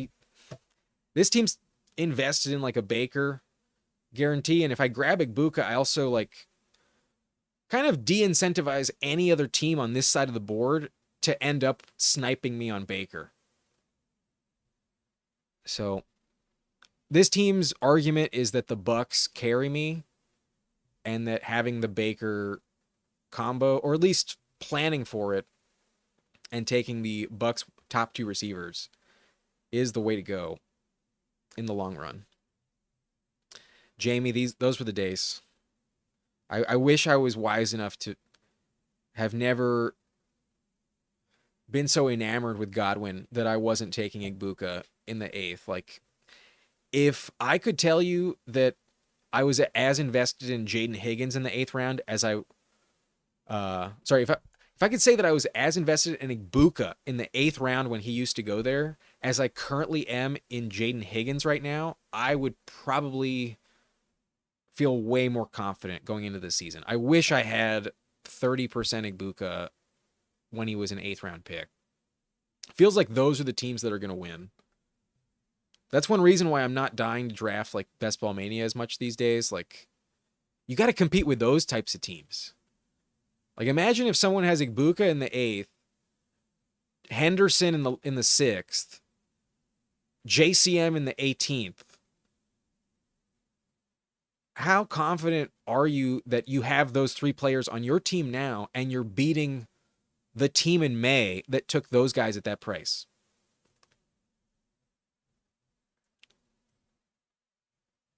But I knew receiver was going to be thin, and Debo falls to me at pick 70, so I'll take Debo and move on.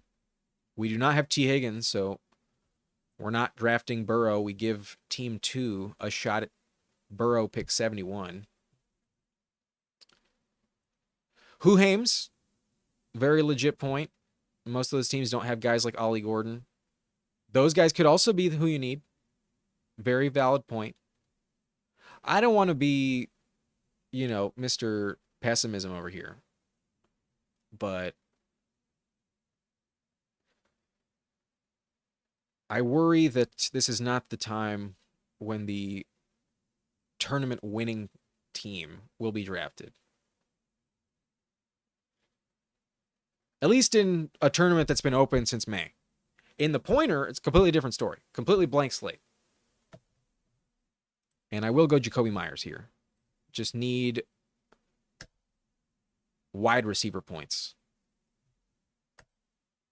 And Myers is by far the safest investment in the 7th round left available. Myers might be the steal of the draft. Myers I have in the same tier and like complete perception as DJ Moore. I don't see much of a difference between DJ Moore. Myers was more valuable than DJ Moore last season. And Myers gets a better situation. His only like new competition is Dante Thornton, and then maybe more rush attempts with Ashton Genty. But DJ Moore has to compete with Luther Burden and Colston Loveland, and then a big upgrade in expected production from Rome Odunze. It's hard to imagine DJ Moore being that much more valuable than last year. And if both of them drop off at the same rate, then Myers would still be better. Myers was pretty good. And also only scored 4 touchdowns last season. DJ Moore scored, I believe, 7. Either 6 or 7. I think it was 7. So I think Myers' touchdowns are going up. Myers in the 7th round feels like a really strong value. And one of the reasons why I feel comfortable grabbing early round running backs where I can maybe still get some of these good values like Debo and Jacoby in the 6th and 7th rounds.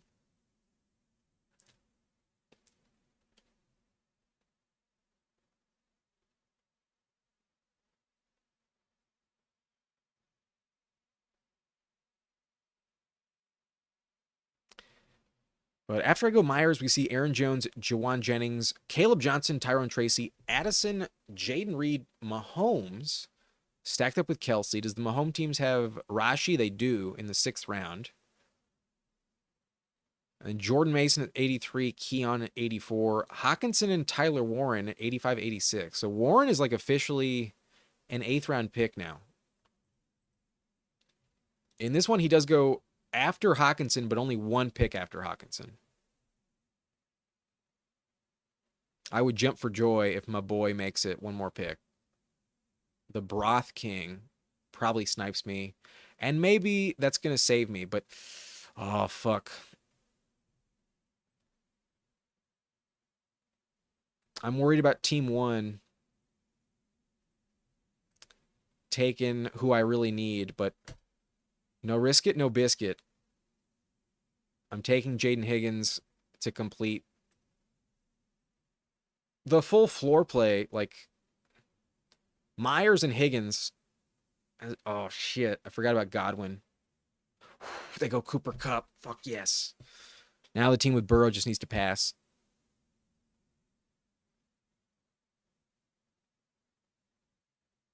Please pass. The team needs running back. They go Kyler. Fuck yes. It worked out. I get Baker. Fuck yeah. The difference between Jaden Higgins and Cooper Kupp is pretty significant. Now, maybe this team needs the Baker Godwin stack to really work out. Maybe that's actually the right way to go about it. And maybe I should have taken Baker there paired with Godwin. But it looks like the team at 1 was going to take Godwin regardless. So for me to gamble on Godwin at 94 and pass on Higgins, I think would be unwise. I got plenty of points early in the season, and Higgins is also kind of a later season play. The rookies usually are better at the back half of the year. But very happy I did not get sniped on Baker, risking him not being there at 99. I pass on him at 94, and I do get him at 99. So this team is now very much live for the highest upside possible. You really need some stacks. Maybe when you have a 4% chance of making the final, it's not as big of a deal. But to pretend like the minutia of some of the differences, like we need QB1 on the week to really like guarantee that we win. To not have the quarterback 1 and win this tournament in week 17 feels kind of unlikely. So we're pretty much guaranteeing that Evans and Igbuka and Bucky are the path. The Bucks are going to crush the Dolphins, which sounds like a very, very safe bet to make. Dolphins don't feel like they stand a chance in that matchup. At least on defense, they won't be able to stop Baker Mayfield. And if I don't have him, then the team that does have him and also hasn't stacked up would probably beat my ass. So we get Baker. The team is looking pretty fire, honestly. Baker with Bijan, Bucky, Kenneth Walker, Mike Evans, Egbuka, Deebo Samuel, Jacoby Myers, and Jaden Higgins. We don't have a tight end yet, but who the fuck cares? Who the fuck cares? Let's draft this year's Jonnu Smith and win the whole tournament.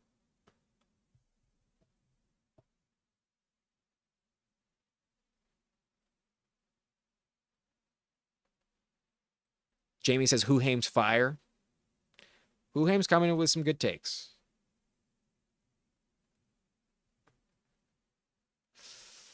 Not going to take Mixon today. I think we learned our lesson in the last one. Kind of regret taking Mixon. Tight end does get scooped up. I think I'm going to go Scattaboo. Shit. Maybe I should have reached on a tight end there. But, nah, not the end of the world. I can stack with Geno and Stroud, and also Michael Penix with Bijan Robinson.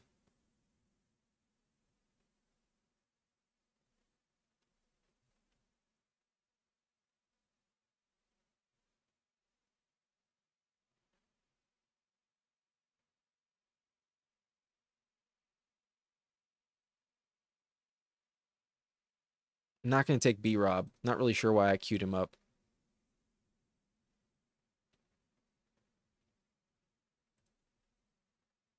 Could go Bigsby, but my trio at the top of running back is probably not the wisest investment here. I need tight end, and it's probably going to look even more disgusting circling back. So I'll go Kincaid.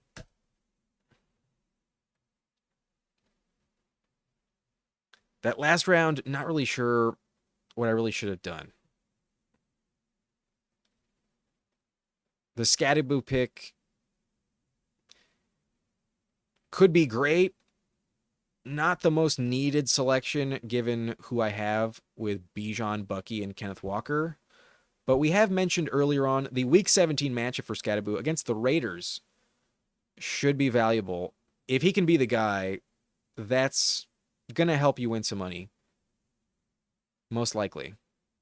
You got to be alive in Week 17 for that to happen. But Scattaboo could be one of those pieces that really pays off, especially in best ball. Not an early season investment, but might be more valuable sooner than I give him credit for. And he does have the pass catching ability, a lot of talent, breakaway, evasiveness. He was hard to tackle. He was very hard to tackle last year in college. His stats are just like off the charts. Like some of these numbers are ridiculous for Scadaboo. Who-Hames loves Scadaboo. Love to see it. Happy we got the Who-Hames endorsement. But last year in 13 games, 1,700 yards rushing, 338 total plays for 2,300 yards from scrimmage. He added 45 catches for 605 yards, and he scored a total of 24 touchdowns for a team that made it to the college football playoffs and almost beat Texas. Pushed Texas to overtime, all in the back of Cam Scadaboo.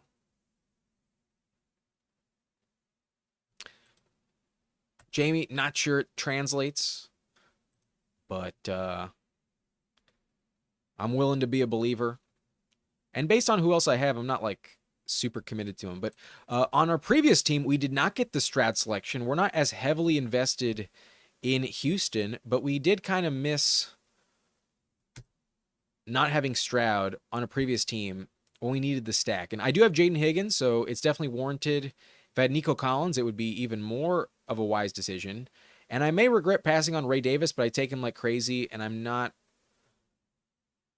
needing another running back right now.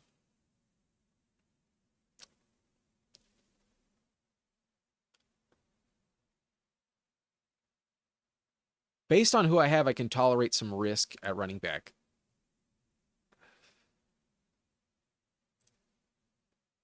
But we mentioned I got Bijan. I don't have a ton of other stacking options, but Bijan catches a lot of passes, and I am comfortable with the Penix Bijan stack as well.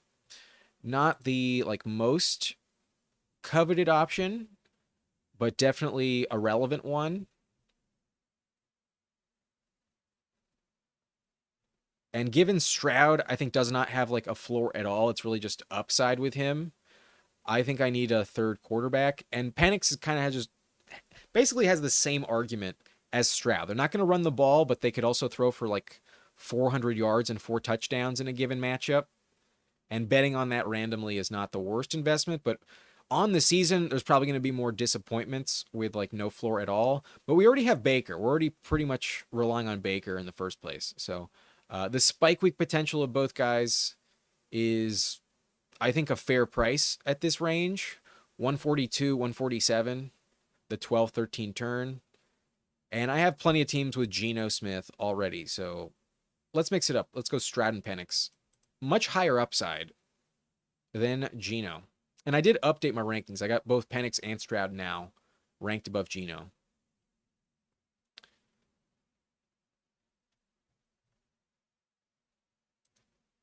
Who-Hames says it may not translate, but if it does, he's going to absolutely wreck. I agree. There may be some ugly games from Scadaboo, but if there's ever a game where they are so committed to like making him work, like if he ever gets like 30 touches in a game again, that's the potential where it just does not stop putting up numbers. Especially if like Neighbors is hurt, there's a chance that Scadaboo is the next best player on the field in their offense. Because it's definitely not Wan'Dale. Wan'Dale's fine, but he's not a game breaker. Darius Slayton is not a game breaker either.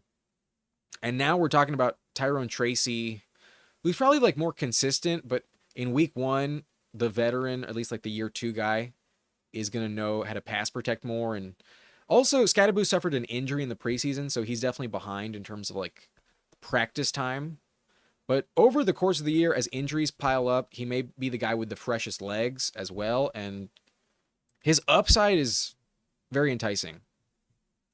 But I do like Tyjae at this price. I'm not going to grab the 4th quarterback. I'm going to take the swing for the fence with Isaiah Likely at pick 166. I can tolerate it. I need tight ends on this team. So I'm drafting 3 in the first place, but nobody has a higher ceiling than Isaiah Likely left on the board. Cade Otton could also be a pick for me, given I have the Baker combination. It's not critical, I do actually rank Otten much lower than Jonnu Smith. Um, I can't say that's like my favorite click here. Feels a little overkill, to be honest with you, especially when Godwin comes back. I don't see like much production from Otten. The thing is, based on who I have with Kincaid and Likely, I need a higher floor play with my third tight end. Otten has really big spike potential, and in best ball, maybe that's what I should bet on. But from a floor standpoint, I think he could disappear a lot of the time. He could also drop 20 points, and maybe that's just what I need. But I think I'd rather have Jonnu from like a floor perspective. And Jonnu goes later. I'm going to push tight end. I think I can still make it work with other options. Instead, I'm going to go Torrey Horton just for the fun of Torrey Horton. It is official today. He did totally beat out MVS. Finally, it's been announced for wide receiver 3 in Seattle. And given Cooper Kupp is the number 2, you'd expect Cooper to miss some time.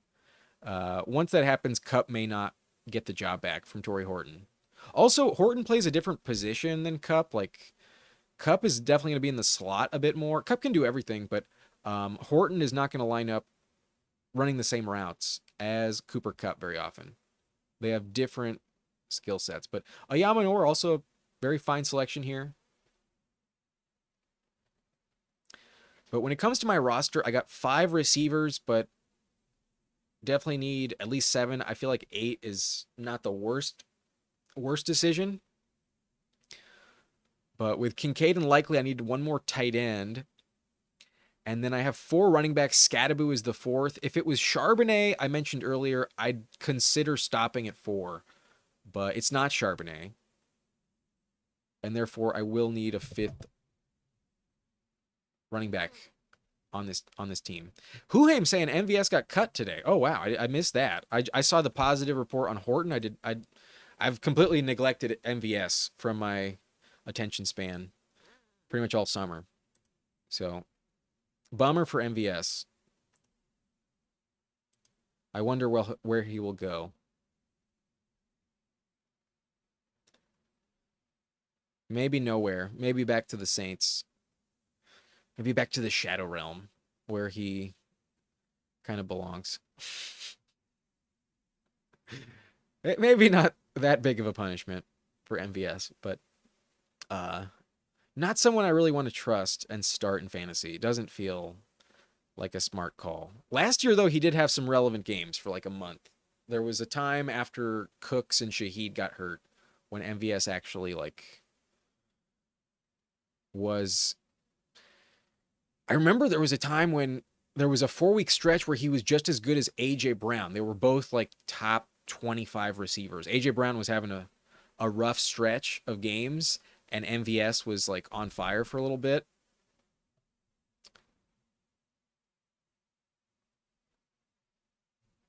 There was 1 month where MVS actually had some value, but not a consistent option. Huham saying followed Kubiak to Seattle. Indeed, he did. Doubt the Saints want him back. That's a very valid point. To the Vikings, if they don't get Thielen, yeah, that's not a bad call. I would much rather see Thielen in Minnesota than MVS, but not a bad landing spot at all. It's pick 190. I'd be happy to get Rico Dowdle here to discount. Rico Dowdle goes 177. Already too late, most likely. Dowdle's a really good value in terms of handcuff running backs. Hard to find guys that are guaranteed for like legit wide receiver 1 volume if the starter goes down. Chuba's not like the oldest guy. I think he's 26, so I don't really see like a likely path for Dowdle, but there's a chance that Dowdle's actually much more involved in the passing game than people give him credit for. That's one reason why I'm not like in love with drafting Chuba early in the 5th. Like if you tell me that Kamara is already off the board and RJ Harvey and James Conner are the other comps, like I have Chuba in the same tier. I'm fine taking Chuba at the 5-6 turn, but I was never taking him earlier in the summer because I knew Travion had more upside in my, at least that's what my opinion was. You know what? I kind of want to go Harold Fannin here, but I feel a little too dicey with my tight end core. Shit. Um, fuck. You know what? Fuck it. Let's gamble. Let's go Harold Fannin.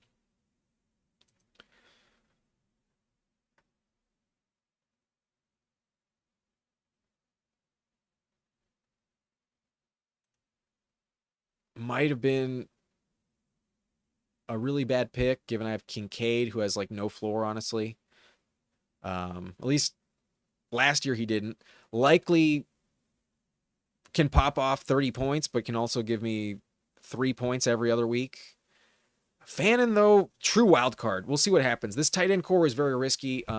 If there's one position I'm gonna tolerate the higher level of risk, it is tight end. But if Fannin is actually the piece you need in Cleveland, that'd be kind of interesting. However, this pick is really driven by FOMO. I have not been clicking Fannin at all this summer. Like, this may have been like the second time I took Harold Fannin since the big board. I was taking him before the draft. I was actually pretty hyped on Fannin, but once he landed with Cleveland, I was like, "Fuck, that's the worst spot possible." Um, Maybe not possible, but like, imagine if he went to the Chiefs. Holy shit, I'd be so excited about Fannin long term. Even this year, if he went to the Chiefs, that'd be fucking awesome. But Njoku does miss a lot of games. Njoku's not a safe bet to stay healthy. I just wish I didn't have Likely and Fannin on the same roster. That might be what burns me, but fuck it, baby. Let's go with Fannin. Cobra seems to like it. Shamrock asking any more news on Jacoby. Is there recent news on Jacoby? Did I miss something on Jacoby?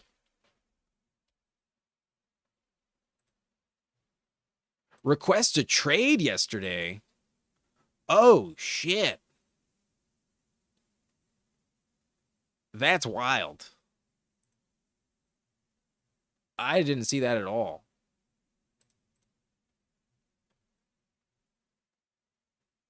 Well, at least I'm taking him round 7 and not like round 5.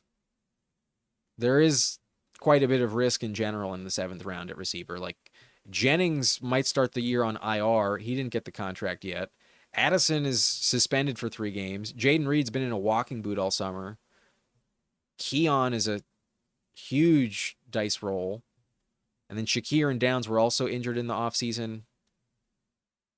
Higgins, a rookie. We're not guaranteed anything really, but I'm someone who trusts Jaden Higgins a lot. And then Pittman was not even top 50 last year, even if Daniel Jones is a better quarterback. Warren in the Colts offense definitely scares me with Pittman. And then Godwin and Kupp, if both miss 10 plus games, you're not surprised. So at least compared to who else I was taking there, Myers feels like he has the fewest red flags, but that's not good. I did not see that. Maybe he gets traded to Atlanta. Yo, that'd be awesome if we got a Jacoby Myers, Michael Penix stack out of nowhere. Let's pray for that. That'd be fucking dope. The Falcons need some pieces. Falcons need a safe receiver they can trust. I know they have London, but Mooney's not a real bet at the moment, and Kyle Pitts is definitely not someone you trust. But running back, I got Bijan, Bucky, Kenneth Walker, Scatterbo, and Dowdle. We're set at that spot.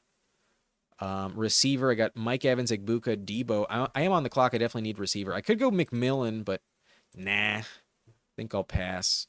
Actually, maybe I do that. No, that doesn't seem... Oh, there's like almost no one I like, though. I'm going to go Dontavian Wicks. Might be super irrelevant, but with an injury to Romeo Dobbs, I think he might get on the field a little bit. Dobbs has been missing some time in the preseason. There's rumors they would trade Dobbs, but I doubt that'll happen. Meanwhile, I just think Wicks has that spike potential, and in general, I'm not really trusting whoever I take at receiver here in the first place. But Ray McLeod was off the board. I kind of was looking for Ray and couldn't find him. That's why. Chisholm was taken in this lobby. Hopkins, KLS, Yoshi, and Roman Wilson in this round. Who could I have gotten at wide receiver? Maybe McMillan was the right choice, given I have Baker. But missing half the season, yikes. That's not exciting. Lockett, I think, is way past his prime. I don't click Lockett. Reynolds, the number 2 receiver for Fields, is worthless. Not excited for Reynolds. Yeah, there were nothing but gambles at this point. Demarcus Robinson is kind of tempting. There's a lot of question marks with the Niners receiving core, but he's serving a DUI suspension, suspended 3 games to start the year. However, might be pretty sneaky late. If in hindsight, I should have taken someone like Demarcus Robinson, but sometimes I totally forget about him. Yes, 10 hours ago, MVS was released by the Seahawks. There it is, the blurb on MVS. That confirms all of my biases since the draft. I've been a Torrey Horton believer all summer. Anyways, here's the final roster. We have Baker, Stroud, and Penix. Should be good. Running back, Bijan, Bucky, Walker, Scatterbu, and Dowdle. Let's hope Walker stays healthy, because if that's the case, I've got an elite running back core. Wide receiver, Evans, Egbuka, Debo, Jacoby, Jaden Higgins. I think that 5 can get the job done. And then hopefully Torrey Horton pays off sooner rather than later. And then Dontavian Wicks may sprinkle in at opportune times. But given my running back core, I would expect less reliance on the flex contributions at receiver. If I get it, it's because they have a really good week and they surpass Bijan, Bucky, and Walker. That's a high bar to clear. So odds are I'm not getting like a shit ton of flex points out of wide receiver on this team. Hopefully that's the case. And then tight end is risky, but some high upside with Kincaid, Likely, and Fannin. Maybe Andrews goes down, Likely comes back sooner than we expect. Maybe Fannon's really the guy, especially if Njoku misses time. He always gets hurt. And then Kincaid was a 4th-round pick last year. Maybe he actually lives up to the 1st-round draft capital and saves my ass with some high floor production. I think that is the big concern. My tight ends 2 and 3 are potential zeros most weeks. If Kincaid can offer like a weekly 7.5, 8.5 point floor, then I think we are in great shape. And when we get the spike weeks, it'll put us over the top. But if Kincaid is like a 1 week, he's giving you 4 points, the next it's 6, then it's 4, then it's 7, then it's 10 and 12, but then it goes back down to 2 and 3. If there's only like 3 games over 7 points for him for like half the year, then Kincaid is possibly what's going to cost me an advance with this team. Tight end kind of worries me, but that's the position I'm willing to gamble with the most. If I don't get Kittle in the 3rd, I'm willing to tolerate some risk at tight end. Anyways, that's going to be it for me in this live. Let me try to get back to some of the comments while I can.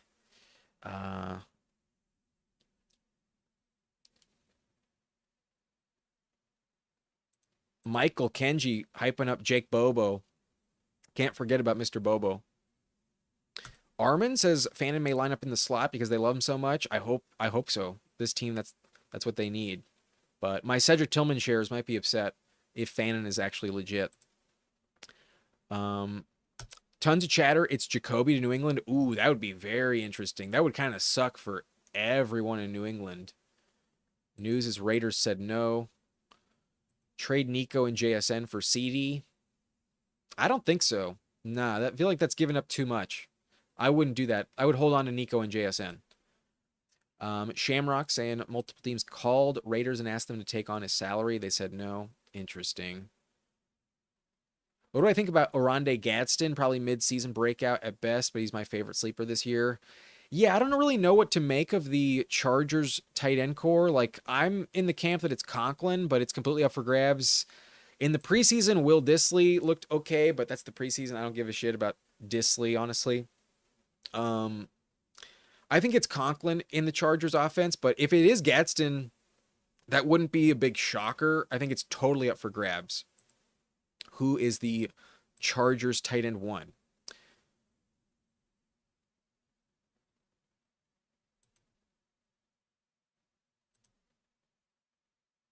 Yeah, that's kind of disappointing to know that Myers might be leaving the Raiders. That's a weird vacuum of targets, but maybe Betch is better than we believe. Maybe Dante Thornton is actually going to get more than 50 targets this year.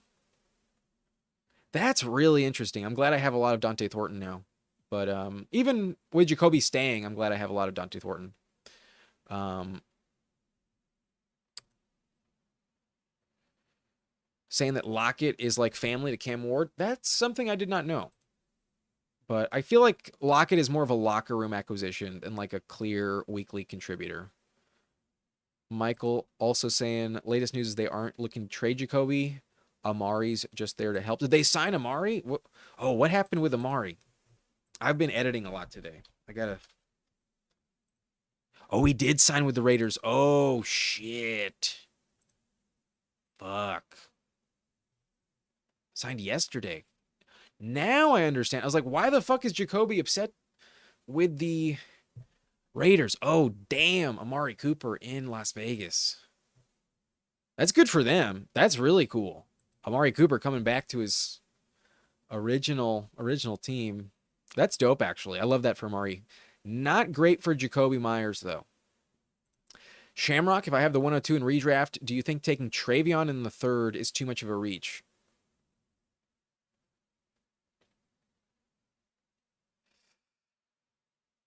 Probably. Like, if you were at 103, I'd probably say take him.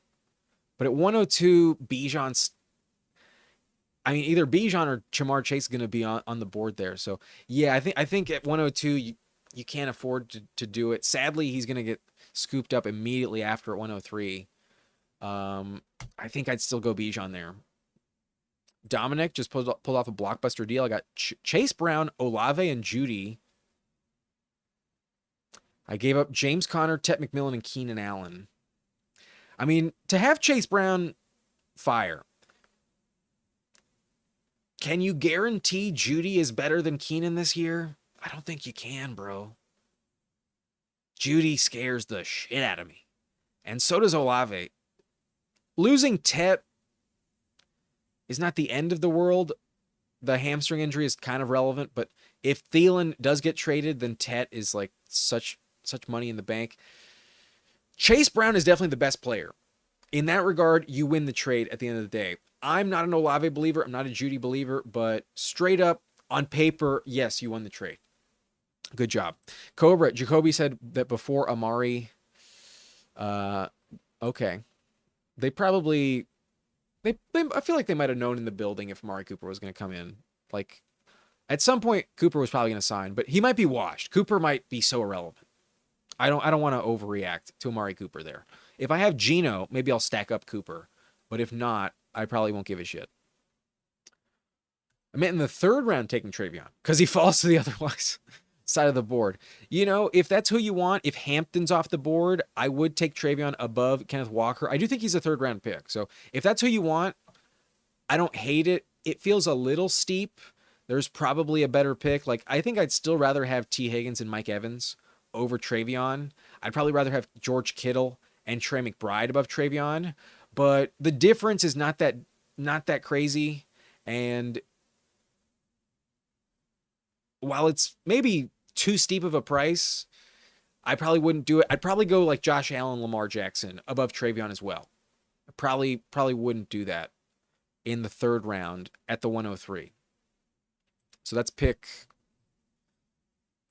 27, if I'm not mistaken. Yeah, 27, where I took Evans.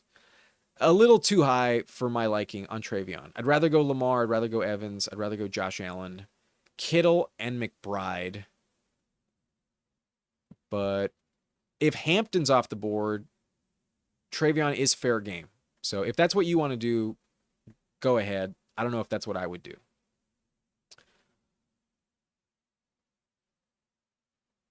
All right, that's going to be it for me. Hope you made it to the end and enjoyed some stuff. This was fun. I recommend drafting in the pointer. For $11, I think the pointer is a very good return on investment, at least chance wise, to win some positive money. But that's going to be it for me. Time to go to bed. I'll see you tomorrow in the Subscriber League auction, 7:15. No, I'll start the live stream at 7 p.m. tomorrow night on the West Coast. So on the East Coast, that'd be 10 p.m. Eastern time, 7 p.m. Pacific time is when I go live for the Subscriber League auction draft. 4th annual. Can't fucking wait. But that's it for me. I'll see you. Goodbye.